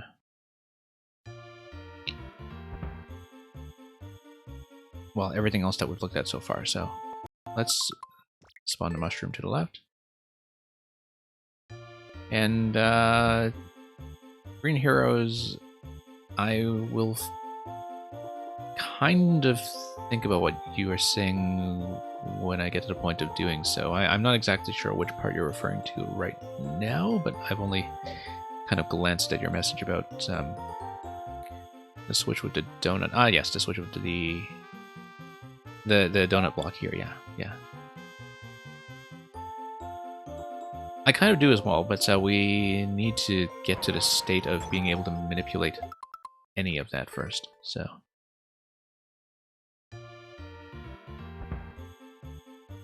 No, I mean, we definitely need the on-off switches to be accessible from both locations. I can kind of anticipate the reasoning for that already.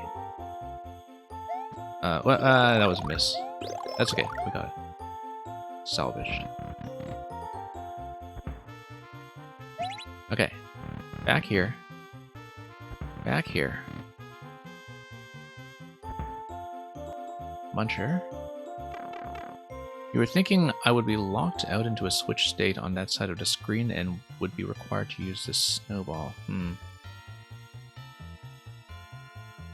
Let me progress a little further and I'll see if I can visualize which interaction you mean.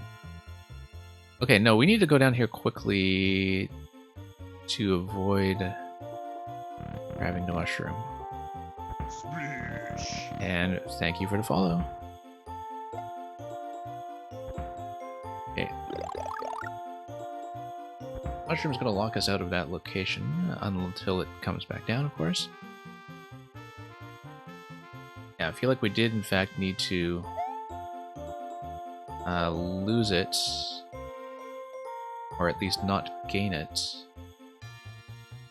The way to do that would be by loading the mushroom on top of the central location when we come back in. So instead of coming back down, we want to jump right over, load the mushroom into the central location so it's out of the way, and then tap our way over. Still does not really resolve the issue of how we tap the off switch afterwards then. And of course we just locked ourselves again.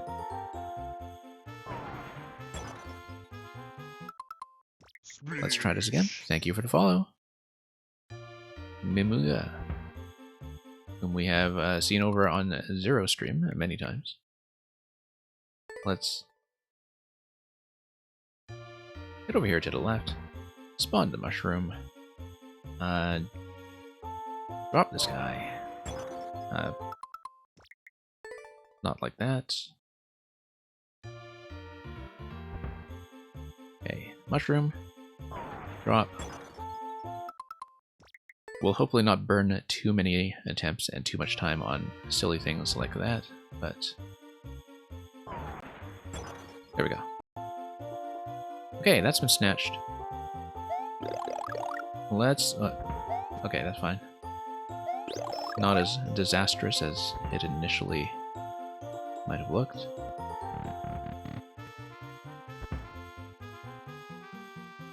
Okay. Let's do this little back and forth. And then when we head back over, we will jump over to Blaster to manipulate the mushroom spawn, I think.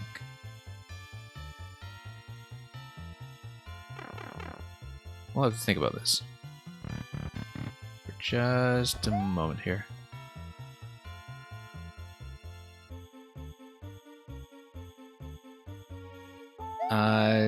Actually, no. As long as we get down here and quickly.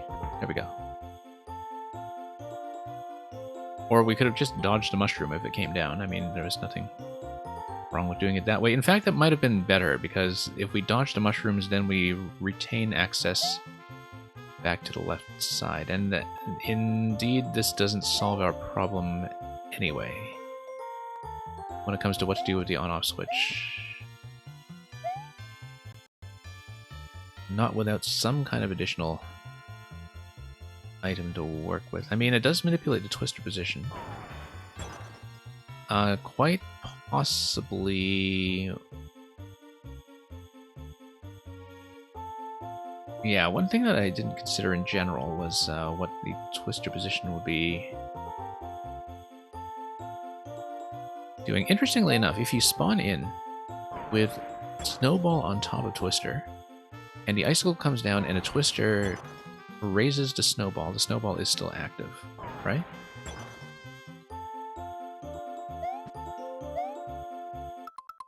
And that's something we might want to consider as we look forward. You can go through that path both ways potentially. Well, let's think about that and see what we can do with it. I think we definitely need the snowball right off the bat. Otherwise, we just can't really progress with anything. I'm always standing just a little too far away because... Yeah, I know which path you're talking about here in the bottom, right? We messed up with the mushroom. Fine. Fine.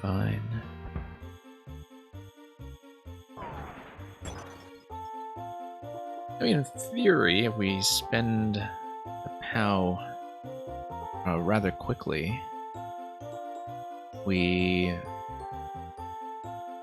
might be able to grab the key right away. So, for example, let's say we were to jump, like do a sort of partial jump and release the snowball like this.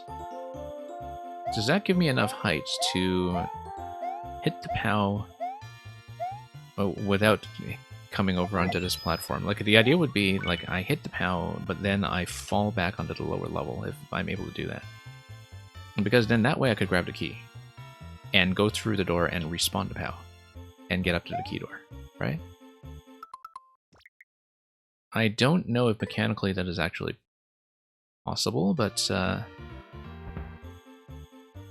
Sebo, you're thinking about some kind of cheese that's possible in SMB3. I don't think I knew that about SMB3 and the P-grab, but maybe I just don't play enough in SMB3 as a style. Let's redo the mushroom. I'm not worried about the fire flower. I think it's going to be a final step when we do the loop. Like, I'm not worried about it yet, rather. We might find some kind of major wrinkle with it much later. Oh, no, hang on. Mushroom? Mushroom? Nope. Not that guy either. You... Oh, you just tried the P-switch grab. Yeah, no, I don't think you can do it either. Having seen a lot of puzzles that depend on bumping the P-switch above your head. This I'm interested in, though, like whether we can, in fact, do a POW release that whoops, doesn't take me up through the platform. Because I'll need to try out a few things here. 1 second. Think about it. The initial release, does it actually go straight up side to side? I think it does.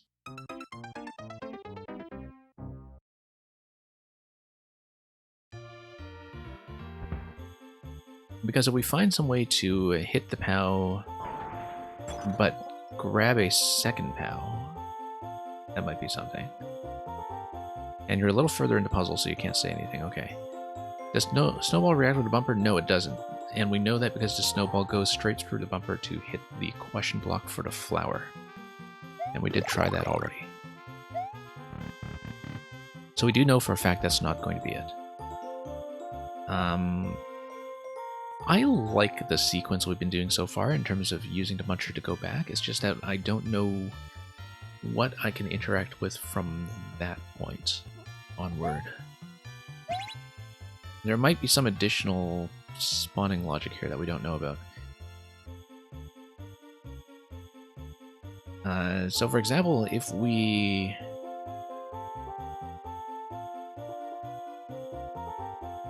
When the twister is out of the way, we should actually be able to spin jump through the central block, right? It's just that the problem is that if I am Big Mario, I won't be able to go through the central column. So, Merlin, you were saying soft drop it at your peak and kick it while it lays there. Oh, you mean like that initial bump? I don't know about that. That seems really kind of fussy to execute, yeah. While in the air, okay. I'll think about that.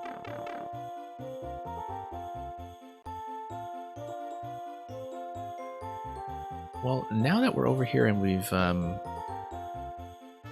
taken damage, let's see what we can do to get the P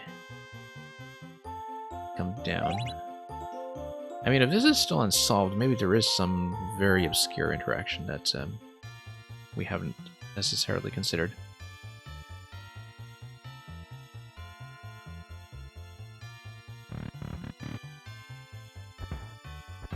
Okay, mushroom is going to go down here.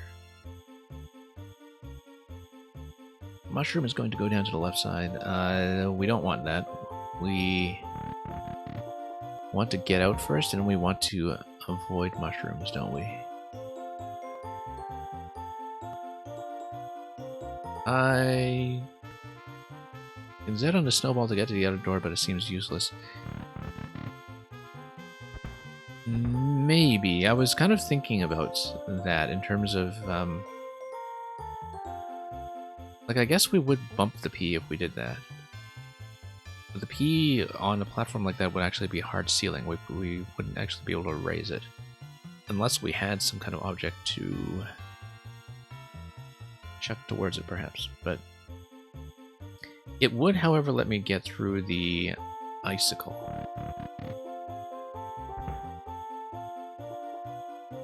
And yeah, let's just try some interactions here to see what mechanically we're capable of doing. Hang on, let's... Oh, except we need to keep the snowball, okay. Yeah. Because if we were able to do this... like this... The issue is that we need to POW. Oh, we could spend the POW at this point, actually, and just go through the key door.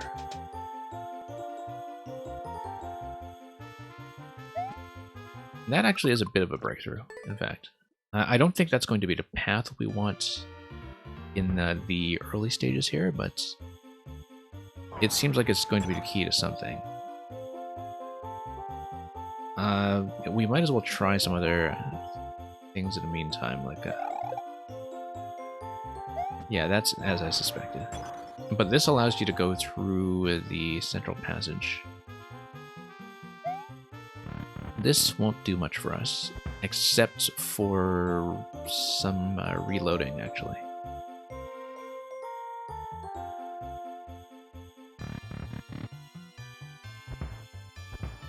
And reloading is kind of important because it allows us to have access to a second snowball, for instance, in locations like this one. So, for example, if we grab the snowball... Okay, up throw to the P doesn't do anything.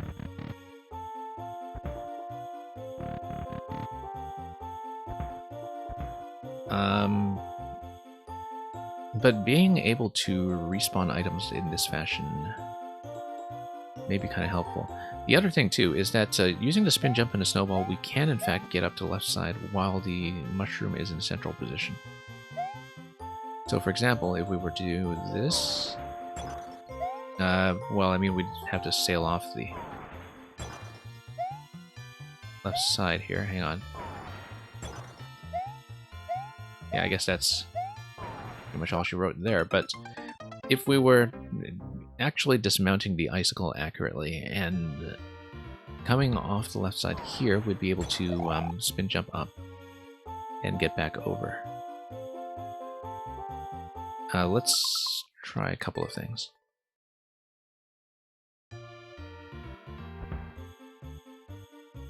And yeah, I've been thinking about whether or not the POW interaction is something we would want to eventually do with a snowball, but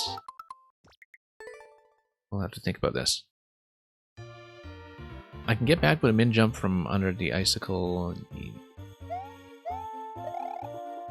Yeah, yeah, I can, I guess. I'm just mechanically not very precise. Okay. There we go. Yeah, actually, let's do this cycle. I have some things I want to try with it, perhaps. Because if we were to grab the POW, we would be able to get through the key door. And that opens up a lot of possibilities, in fact. Like, this is not going to be the correct sequence in the end, but... Oh, I see. That's... the POW is also going to kill the snowball, unless we pick it up first, like that.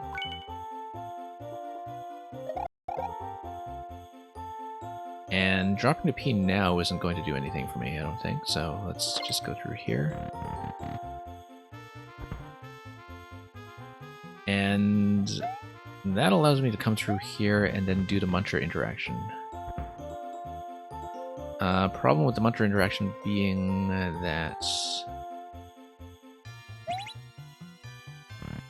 we no longer have Snowball to get back over here. However, E-switch activation would kind of take care of some things for us, I think. And also, being Big Mario allows me to break this location under the red block. So, for example, and the Twister allows me to come back up, so like that. So this is promising, because now it has opened up that gate. Although I don't think that makes too much of a difference so far, but if we have the off state, rather if we have the on state, that's enough to work with when it comes to activating the P. But the Twister can get me back up from the pit, basically, when I can get within icicle range for the P activation, but I can get back up.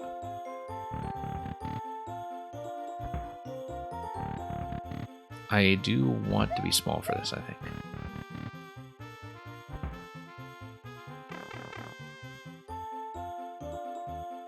But yeah, because let's say I would tap this, go over here,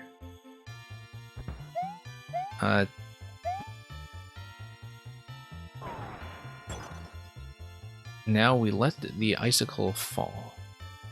E-switch will allow me to get out of this location safely. And what else does this accomplish? Exactly.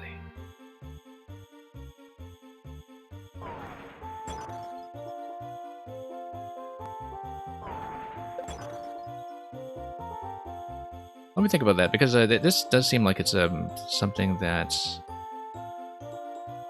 will allow us to progress a little bit. In that we now know how the P-switch fits into this, at least partly. We now know how to open the connection between the key doors. And I'm pretty much at the point where you are stuck. Okay, I see. Let's say I still had the snowball available to me here. If I have the snowball available to me, then I'm able to get up onto either location, but I want the snowball to be available through the door in order to eventually tap the fire flower, right? Reach the goal as Fire Mario. Hang on. Yeah, because what we want to have happen is we need some kind of weight to come down on top of the seesaw there, such that the flower will be bumped upwards. And so that would be done by having the off state move the twister out of the way, and then by falling towards the seesaw on the right side while holding some object, you bump the flower up, and then you ride the twister back over, except, no, because you would be stuck at a door. Okay, that's why you can't do that. But then you would have some other object then that would need to be manipulated in that location.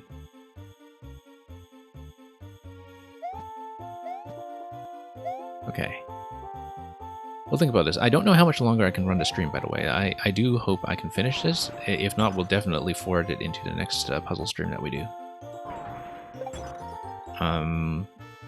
But I may have to cut off relatively soon. But we'll see how much further we can progress with this first, because this is interesting.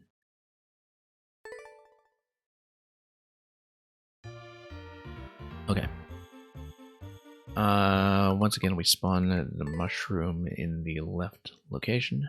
Let's just walk through the sequence since we've reset the clock. Which elements have we not interacted with yet? We have not interacted with the switch toggle over here.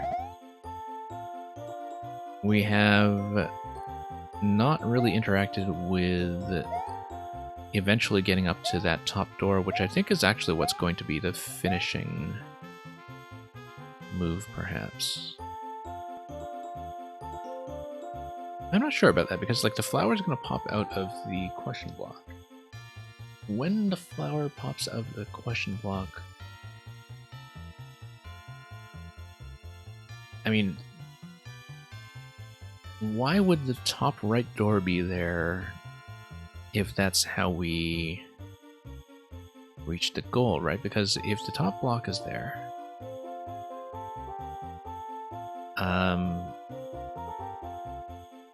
I mean, why wouldn't we ever just pick up the flower in the middle section, unless we have no way of doing the seesaw displacement that I was talking about? You find no way to stay on the right side and lower the seesaw on the left side. Yeah, because we don't have any kind of item drop that allows us to do that. Except, and I don't know if this will actually do it. Snowball is on top of the icicle. Snowball on top of the icicle gets carried by the... No, it doesn't get carried. Okay. I was thinking getting carried by the twister over to the right side, and then we bump that afterwards. To do that, you would need some kind of obstruction, like some kind of ceiling, like the P-switch. But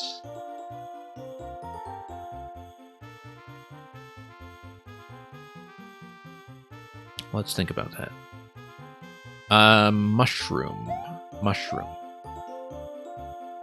Mushroom comes down. Mushroom sails over. Except that the on-off state at that point wouldn't really cooperate with you. Because this would be off.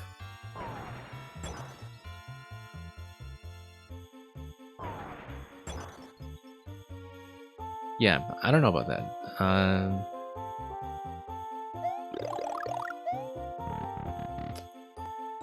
But we will have to give it some thoughts. Yeah, I think I absolutely do have to come through here with a snowball as before, but let's just try to reestablish the sequence up to that point. Okay, grab that.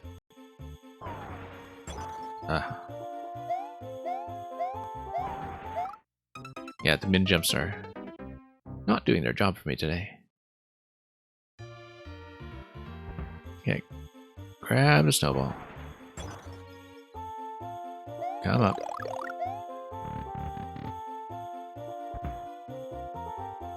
And we want the drop in the on state like that.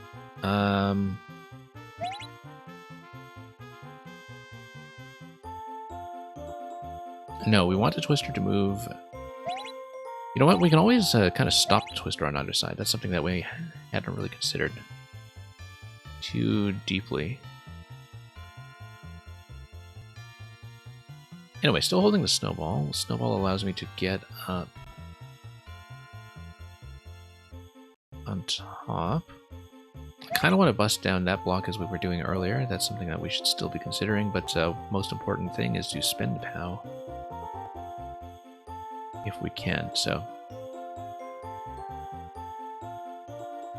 Supposing we come through here. Let's do this little swappy thing here. Whoops. My mistake.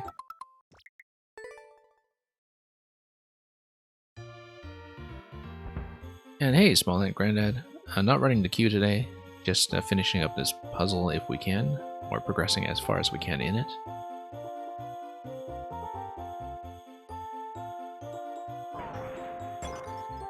But we do run viewer levels properly over the weekends most of the time. Okay, that's going to drop the mushroom. That's going to drop this. And then I am going to grab the mushroom, go left. What's even going on here? Okay. Yeah, that's right. Grab the mushroom. Head over. Do we want to stay big? Yeah, we'll stay big. I feel like the on-off state doesn't matter too much if we're just going for the key interaction right now. We will come back with a key. And we eventually want the P drop to be happening in the on state anyway, so. Let's just do this once more.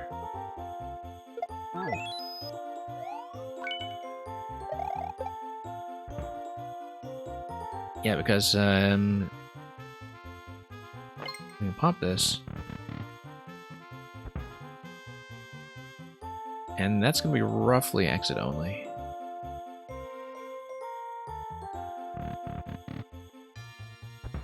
Going over here. P drop interaction and P activation will allow me to eliminate the gate in the entryway. We should do that anyway. Whoops.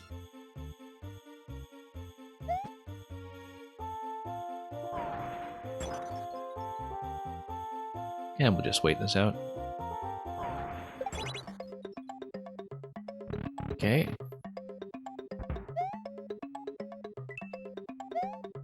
That's fine. We do still need to be small, I think, in order to get Yes, there, and that's not an issue so long as we have the Muncher.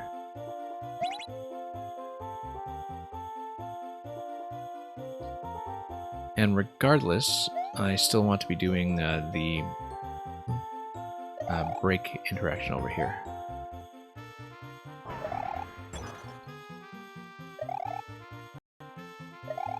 There we go.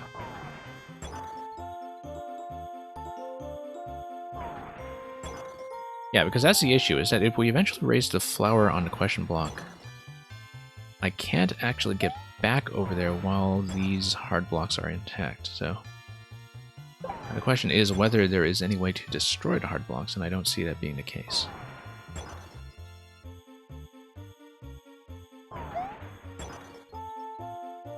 We'd have to think about that, because if there is some way to kind of further manipulate the position of that flower, then maybe it would be onto something. Because no matter what, it's going to come up through the question block, it's going to be within striking range of this seesaw here, but not within range of the twister.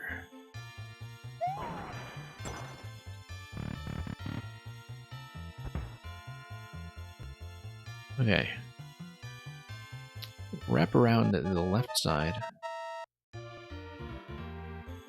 We have snowball access once again, but not while the on-off is open. If I have some kind of held object to come back up over here. So for example, if I do the snowball interaction again and come all the way back over to the key door,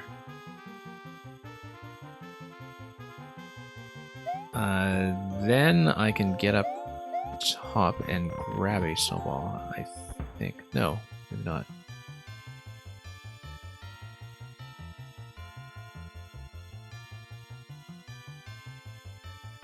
I don't know if any of this will involve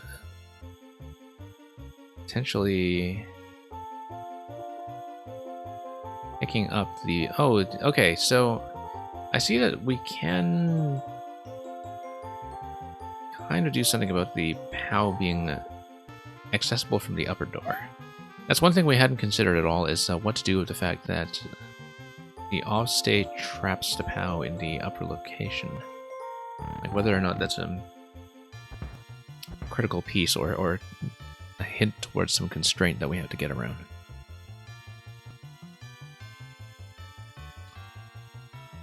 Yeah, until we have some way to deal with the off-state, I don't quite see it. Okay, tap this. Let's grab this guy once again. You know what? No, it's not possible to grab the piece, which I don't think, with the tools we have currently. Okay.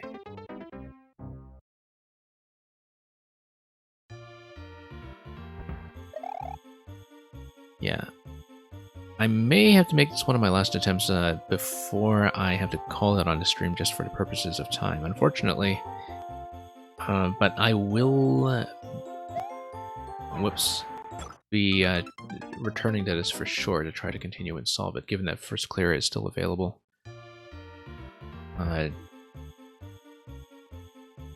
And just as a minor housekeeping note, if you have any other additional puzzle suggestions like this one for future puzzle streams, we do have a very modest Discord channel where I do some of my scheduling and planning, and so sometimes we do take code requests for these special puzzle sessions ahead of time.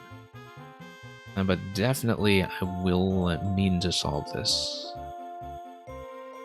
and see what it is that has been stumping everybody else. Mushroom is available there. This is giving me all kinds of grief. Hang on.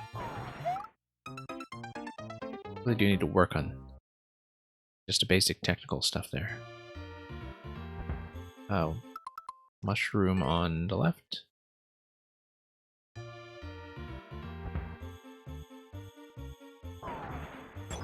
No.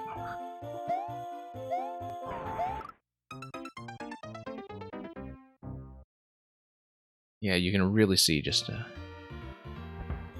how much trouble that column has been giving everybody. Whoops. I'd rather not spend time trying to recover from it. Okay, there we go.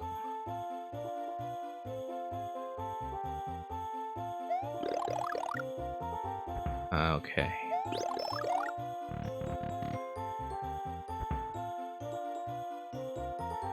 So, we can do the Munter interaction first, or we can just try to restore our progress to what it was earlier. I don't think we did anything that's sort of destructive and irreversible.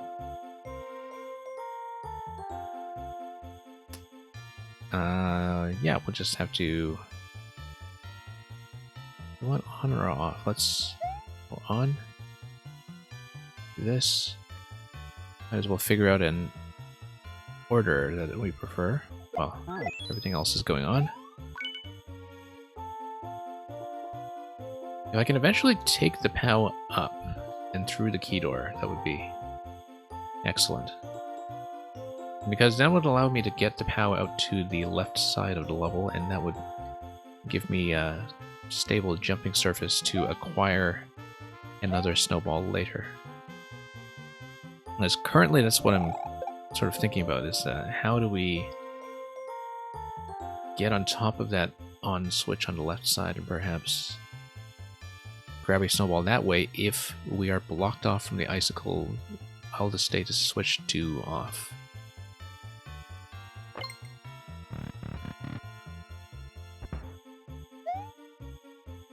So let's see here. Hopping through here. Oh yeah, we have already taken care of the key.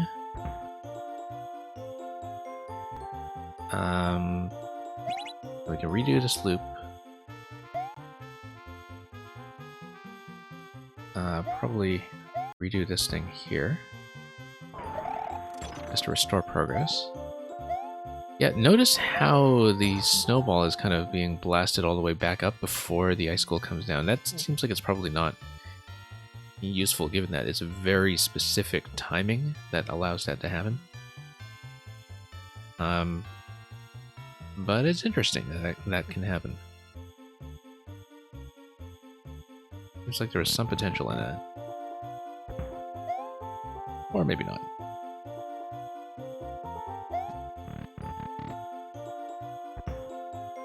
Okay, we'll do the P drop this time, I think. And let's see if there's anything else that I need to be aware of here. You just tried something new and it was nothing, okay.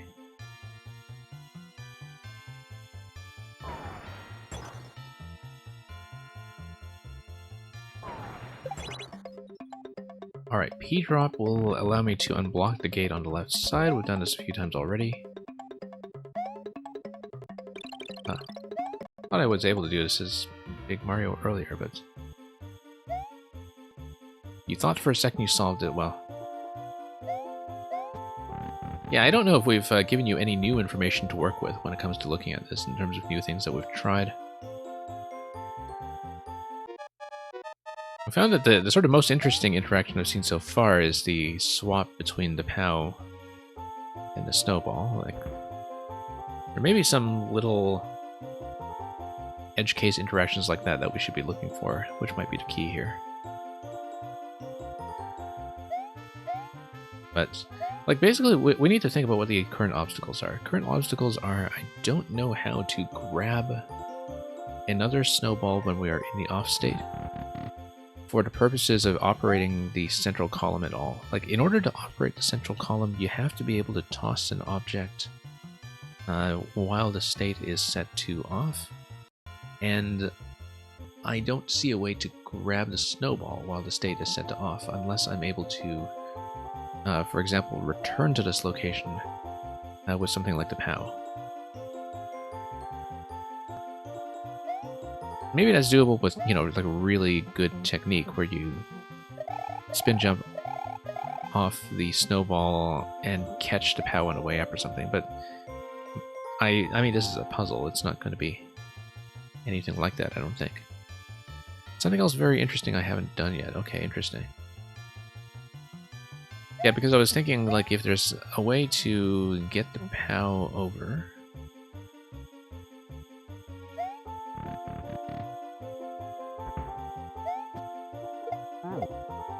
Just gonna test that quickly. Fireflower over here. And no, I can't really... Like, certainly not if the POW is in midair. And there were some engine changes for that between Maker 1 and 2. Okay, definitely the last look over here. Before we do have to call it, because I have been going for almost 4 hours. And we solved a good number of puzzles today. We went through a big pile, including some really devious ones that had sucked up all of my time previously. By last attempt, of course, I don't mean resets like that. I mean the last real traversal of this thing. Just to try to get back into the state that we were in previously. I don't know if I can do anything to manipulate the blaster position. It really seems not.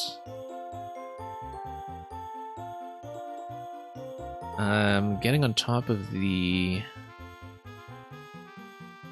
on-off switch thus far doesn't really seem to do anything for me. Okay, suppose I drop this. Yeah, we just need to repeat some of the things I've been doing already.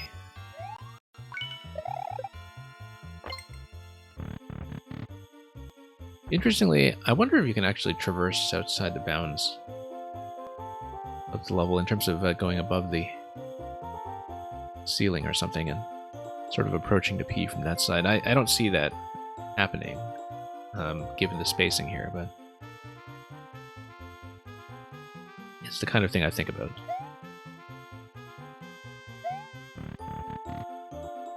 You really wonder what the purpose of a room in the top right is. The POW can be grabbed from it if you find some way to arrive at the upper door while you are in the off state. Now, when would you ever do that, right? Because if you are in the off state, how would you be able to do that? Like, you would need to carry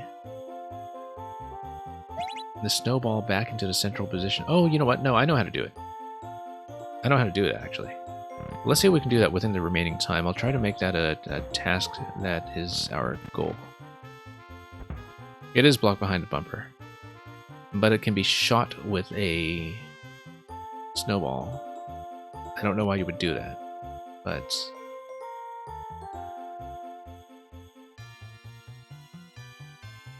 yeah, maybe it's just a sort of dispensing location.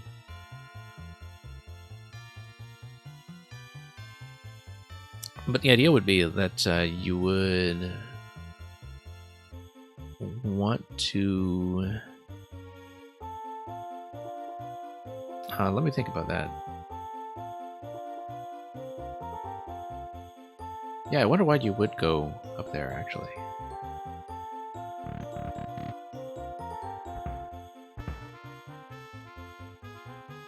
The door to it would probably be mostly about, like, coming back through the door. Like, if you come back through the door, a couple of things can happen, right? Like, if you have already spent the snowball by that point, for instance, you come back through the door, you would have a new snowball waiting for you when you come back out, for instance. Assuming that you were able to get up to that location in the first place. Yeah, it is a snowball reset, but like, there may be a bit of a key here in that being able to get the snowball from the top position above the icicle is something that we haven't done much with yet, and which may be something critical. Anyway, I've actually burned a lot of this attempt on just staring at things and not actually showing them off very much. Whoops. Because we know how to unlock some of these passageways, I guess.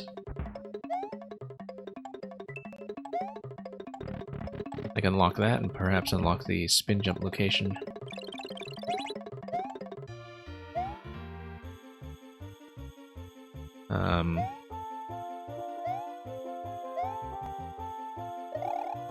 Yeah, got all that done. And if we're in the off states, then we can come back through here.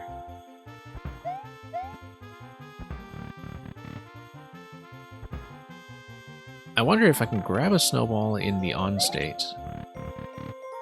Because notice how we no longer need a snowball to punch our way back through that location. That is progress. Let's see if I can get hit here.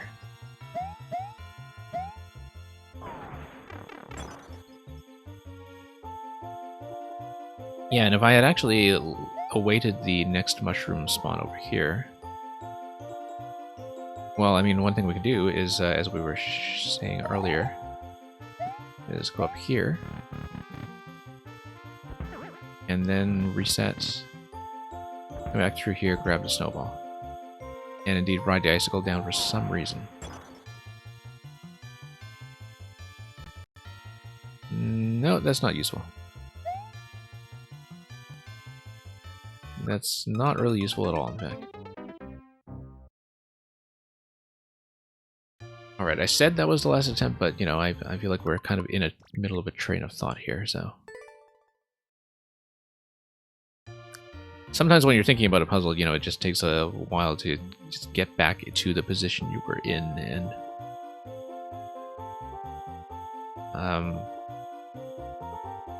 you know, progress on the specific element that you actually want to look at. Left side. Drop this. And... you know what? And the fact that there's no implicit scroll lock on top tells me one of two things. Either the maker just built one tile too high, or there actually is, unless it's cover art or something, like some kind of building on the top half that probably isn't relevant to the level, but which does make me think. Okay. Let's let that block expire. Okay. I think we're losing our touch, but let's hang on. I do kind of want to get back into that position, though. That we had this. We had this.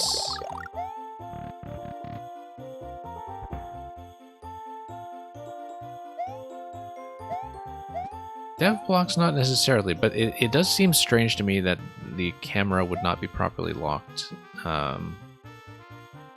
when you are respawning in certain locations. Like, the left to right lock I can understand because of this little extended passageway here. Which I think mostly just creates more real estate for the one-screen puzzle to actually, you know, have the goal on the rightmost side of the screen. But... no, I think it's definitely a puzzle. It's just that there's something to it that we haven't quite understood yet.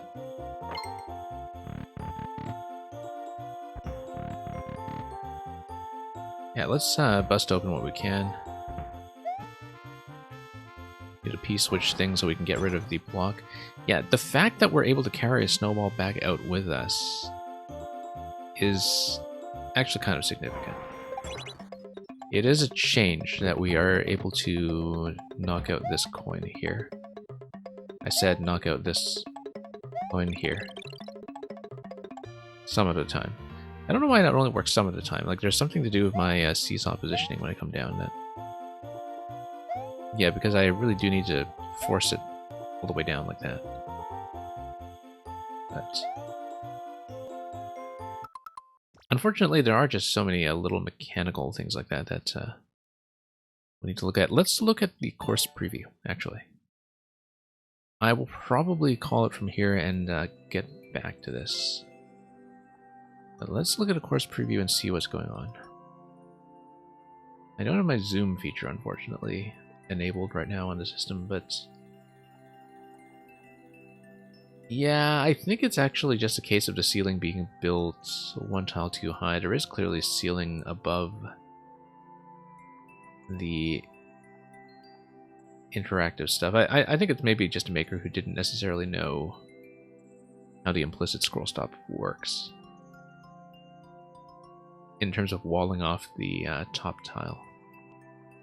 So I think that's probably just an oversight, not something in the design. Anyway, we will keep that code in mind. I'm actually going to jot it down as something that we'll return to, but I think I do need to call it at this point. So Sep, thank you so much for submitting that. We will look over it again. Sometimes I do need to just step away for a little bit to properly perceive the element that I'm missing, but yeah, there's usually very little that we actually leave unsolved, so even the one that took me really long on the last stream, like we managed to get it in a few minutes this stream because there was just a sudden insight that became very apparent to me. So with that said, I think I will wind down for this session, but thank you everybody for joining me. We will have more Maker specials, some involving puzzles and some not, perhaps, as the days go on, as well as fewer levels over the weekend. And our Discord is where you could find some of the long-term storage of codes that we have lined up in the future or otherwise suggested. So given that we still have a fair bit of a crew that came over with Zero Planes earlier, we will probably try to forward you over to another raid, so just give me a second while I scan for that. And in the meantime, thank you for watching. We are usually back around this time on what in NA is a nocturnal schedule and what in EU is a breakfast show. And give me a minute to look around, but it's good night, or shortly enough, good morning, depending on where you are, and fare thee well.